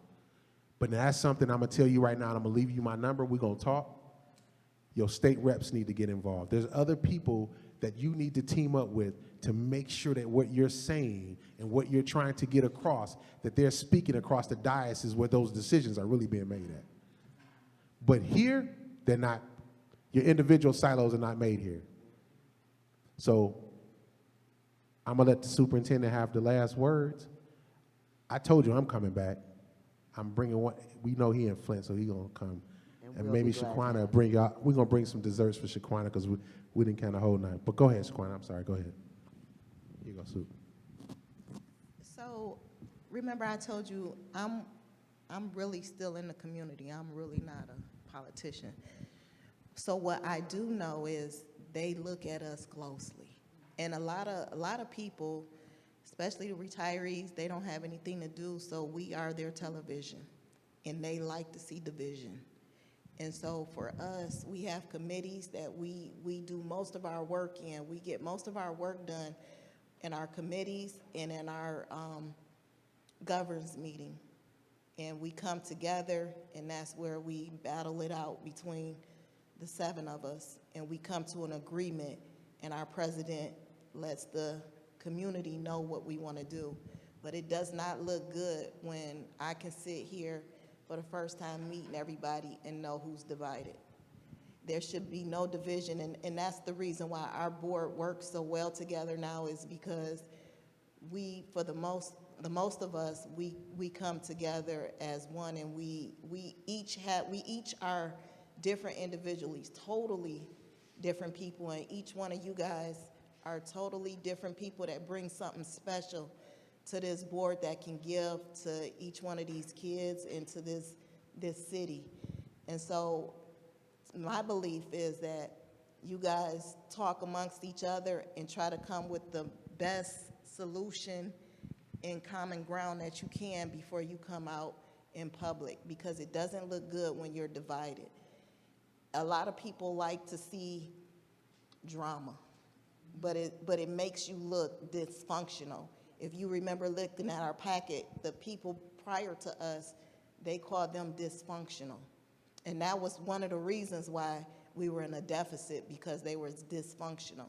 But now we work together as a team. We come in together as a team. When one of us is sick, we text each other and check on each other as a team, and we don't always get along like that. But even the ones who cause friction, we make sure that we check on them and we respect each other, because each one of us has a different belief. I'm a Muslim. I'm different than everybody else, but I still believe in God. But when I came on it, they didn't understand that. But now each one of them know that we have different beliefs. We have different reasons why we came on this board, but we have one thing that we came on this board for, and that was for our children.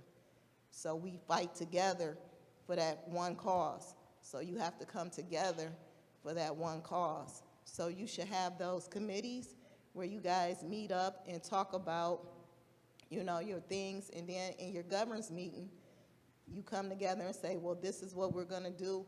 And then when you come on the floor on your regular board meetings, you guys should be able to come together with an agreement. And that's the way we do it. Sometimes we don't always vote yes on the same thing, because we still, you still have your belief that I don't believe this was still the right decision to make, so you may say no, but you do it respectfully, and nobody out in the audience, feel that something's wrong. And that person in the community will probably call you and say, well, why did you vote no? But it's not a spectacle on TV for everyone to see, including other cities that's watching. That's right. Thank you. I'll just be brief. I heard something the other day, and someone said it was 5 or 6 blind people that came upon an elephant, and everyone was touching it. And they said, no. One said, no, it's long and it's real thin and it has a little tassel at the end. Another one said, no, it's long and it's soft and rough. Another one touching the feet, oh, it's rough, it's brash. So everybody, you got these 5 people touching this one thing, but you're seeing it from a different vantage point. Yes, we know the passion and your reason why you chose to be on the board. But if we continue to take it back to the children, the betterment of the community, moving it forward, if you have a misunderstanding or disagreement, when you go to someone, realize that you're looking at it from a different vantage point. It may not mean that someone, oh, well, she just wants to be right. No, she has a different lens, a different vantage point, or he may have a different lens or a different vantage point. When you can put that out there and realize that we all see things from a different perspective, just walking. I went in the store, and my vantage point is down. I always look down. Because why? I'm 4'8". I look down. I'm down here. My husband's 6'5". He's always looking up. He sees things from a total different vantage point. But we have to respect one another. So if we're sitting on this board and someone says something that you may not like, take a pause and maybe try to understand their vantage point. Because the common goal at the end of the day is to move Flint Community Schools forward. The common goal is for these children, for our future. So you may have a different vantage point, but our goal is the same.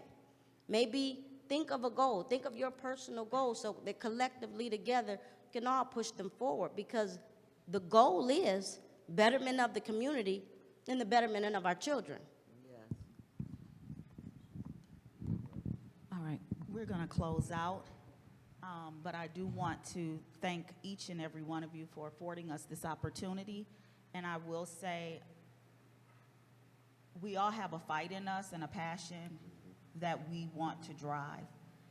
And when you talk about those legislative issues, I went to the state. They saw my face. Join your administration, your colleagues that want to go to endeavor in that fight, and go talk to your legislators. That fight is not right here. It's not going to be solved. It's not going to make you look good because you're going to just be on a treadmill. Those are things that can't be resolved right here. What can be resolved is how you're going to educate your children. And what has to be done that's mandated, we must do. But I did go and talk about similar things. Now, water, we didn't have that issue. We might, you're absolutely right. But again,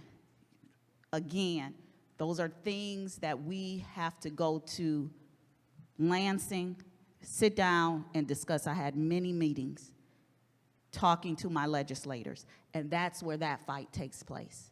And this is not, in my opinion, the place that you want to talk about that constantly, because it's not going to create and resolve what you're trying to get. But I do believe in that fight. I do. We thank you so much. We will be here for you. Again, this is a partnership.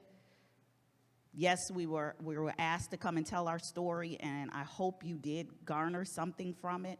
We're here for you. We've lived it, and please know we're right in the back door of your home. And so just call us. Okay. Thank you. We'll be calling you guys about the Brandon gentleman that I talked to the VP about. Did you talk to them about? Okay. And at this time, we will have Ms. Jessica Thomas from the Treasury come forward. No, she's not. Okay, Ms. Domprey will be forward to wrap up for us.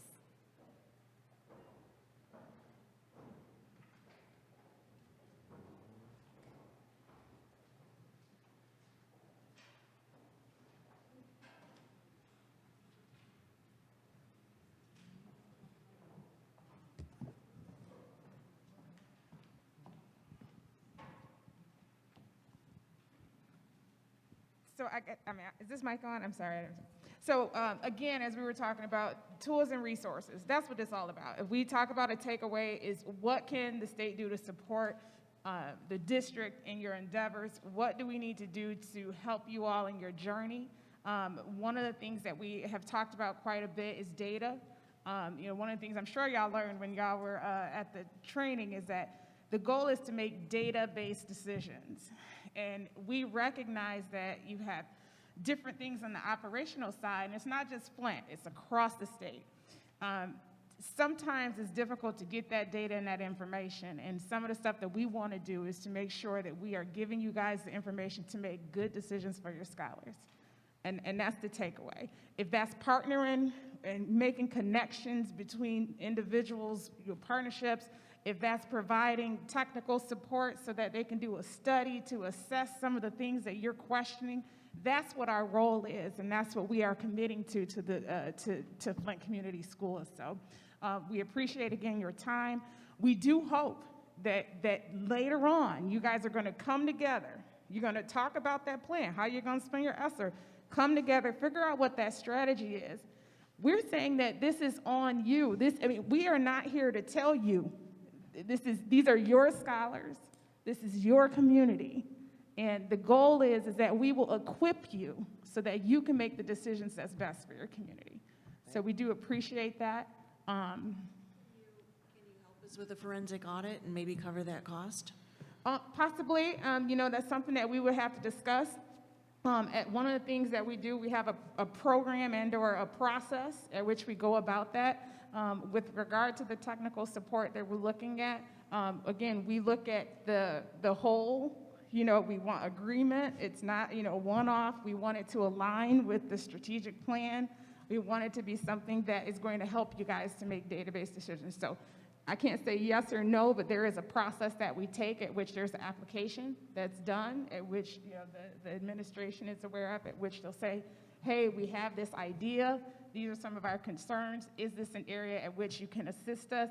And then we go through a process to assess that. So we're hopeful that as the board goes through this process of identifying what your needs are, we can come back, sit, have a conversation, and talk about the next steps. So the board has moved and agreed that we need a forensic audit. So how would we go about applying for the assistance? You're asking us, what assistance do we need? And we're telling you Excuse me. Yeah, absolutely. And so one of the things that as I mentioned, there's a process. So one thing that I cannot do is make a decision as one person right now at this point. The process is that we work with the administration, and then the administration provides that application, that information, and then we'll go from there. So if that is something that, again, collectively, we can talk about that process. I can work with your administration to say, hey, these are the things that we would need so that they can do the due diligence on your behalf to get all that information together, and then we'll talk about a path forward. But it is a process. Yes, thank you. Is there any other questions from any other board members? Mr. Del Morone? So then, to piggyback there, who do we contact? Do you have a phone number or something? I would start with the administration. I mean, that's where everything starts, right? Because there is a process. So I want to make sure that we are being respectful of everyone in the room. And, if there is a choice at which the Board of Education has a request, the administration is aware of that process. Yes. So it's an application. It provides the detail. It talks about, what is it that you're looking for? How does this tie to your strategic plan? And then we go through a process. And then we'll arrive at a decision that way. Dr. Joyce? What I would like to hear from Ayanna, because we were moving kind of smoothly with the debt elimination plan and that Flint Crescent report. And that's what I was hoping that we could kind of get an update on it, because, I'm sorry. Can you hear me? Absolutely. And that's what I wanted to hear was about the debt elimination plan from Ms. Dunpray and the Flint Crescent report, because I think that's where our focus should be. Yeah. And we was kind of moving, in my opinion, I'm just one board member, Yeah. we were moving in that direction. And so that's what I was coming in here to get an update, because we need to kind of move forward, because they got deadlines to meet, we have deadlines to meet. And that is what I kind of want to hear. When can she bring that to the board so we can help that process move along as we work towards those ESSER funds? That is a great question, and it's a great next step to what we were talking about. So when I think back to the initial time that we started working with the district regarding the EDEP, there was a request of the Board of Education, and some of you may have been on the board at that time, it may not have been, but there were additional questions that the Board of Education had specific to building utilization, enrollment study, all of which are critical pieces to developing that strategy and that plan.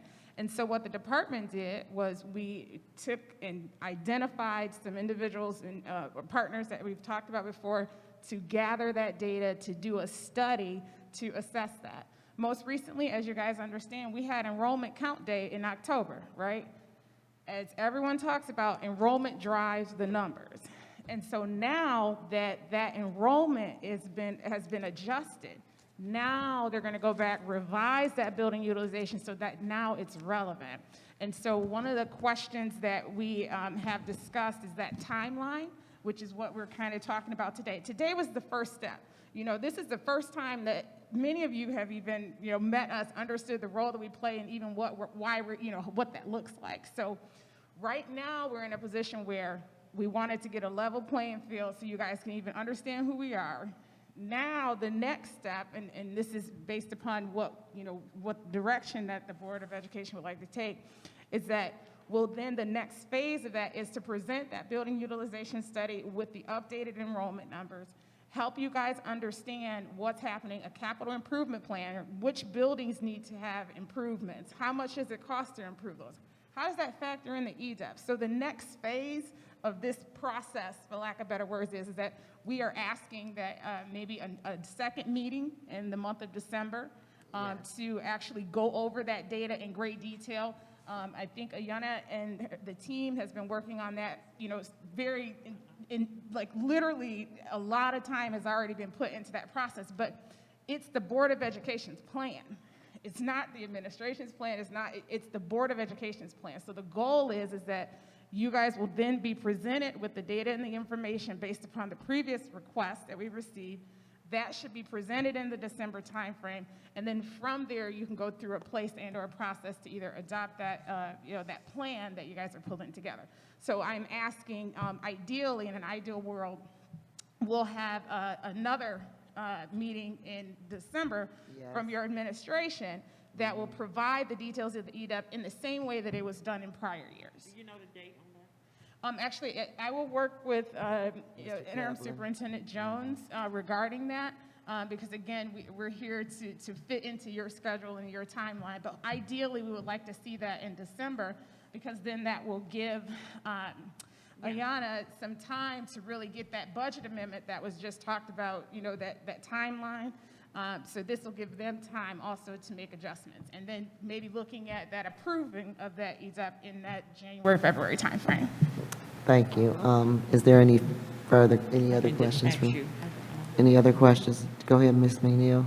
So I just want to make sure, because I know this is very important, and I just want to make sure that my schedule is free in December, because we know school is going to be closed. And I think we have one more meeting in December, 2 more? We have Kyle, December 8th, Uh-huh. and the regular board meeting is December 15th. And you got to have something done by December 15th. So do you think that's enough time for us to do some of that stuff that you're talking I about? think so. Yeah, we're trying to get the information together. We're going to get it back to Clammore and Crescent so they can rerun that. This same report, they're going to rerun this report? Yeah, they're going to rerun it with the updated enrollment information. Okay. And then you're presenting us what we really need to do. Okay. And hopefully we can get all that done within the next 2. It's possible. I mean, we talked about this timeline a little bit, I'm with- offline. Yeah. We believe that, again, it's all about based on that data, and we now have it. I think that's the whole concept is that you can't make decisions without the data. And so what we have attempted to do, or what the goal was, is to give you that additional information. So I do believe, I mean, I don't want to speak on Ayanna's behalf, but there's a lot of that data that is there. It just needs to be tweaked, because we just had our count day in October, and there was an extension, regarding, the timeline at which those numbers would be done just because of COVID. So there was that extension. So I think as of Supposed to be the end of this week. yeah, so by the end of this week, now we'll have that final count number that can be utilized for the purposes of the EDAP. So you think the board would need extra time?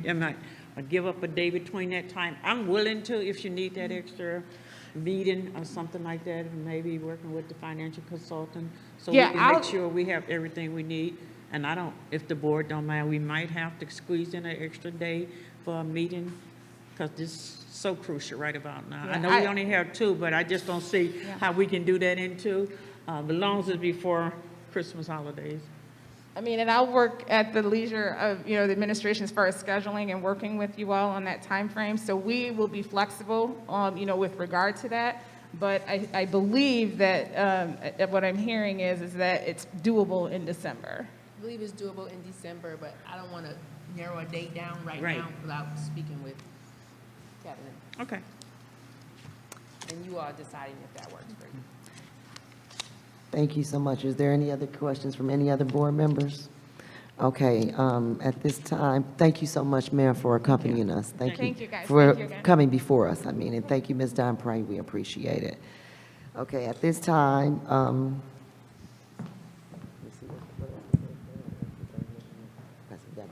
so at this time, we call any members from the public that wish to address the board for public comment. Seeing there is none, it is, what time do we have? It is 8:08, and this meeting is adjourned.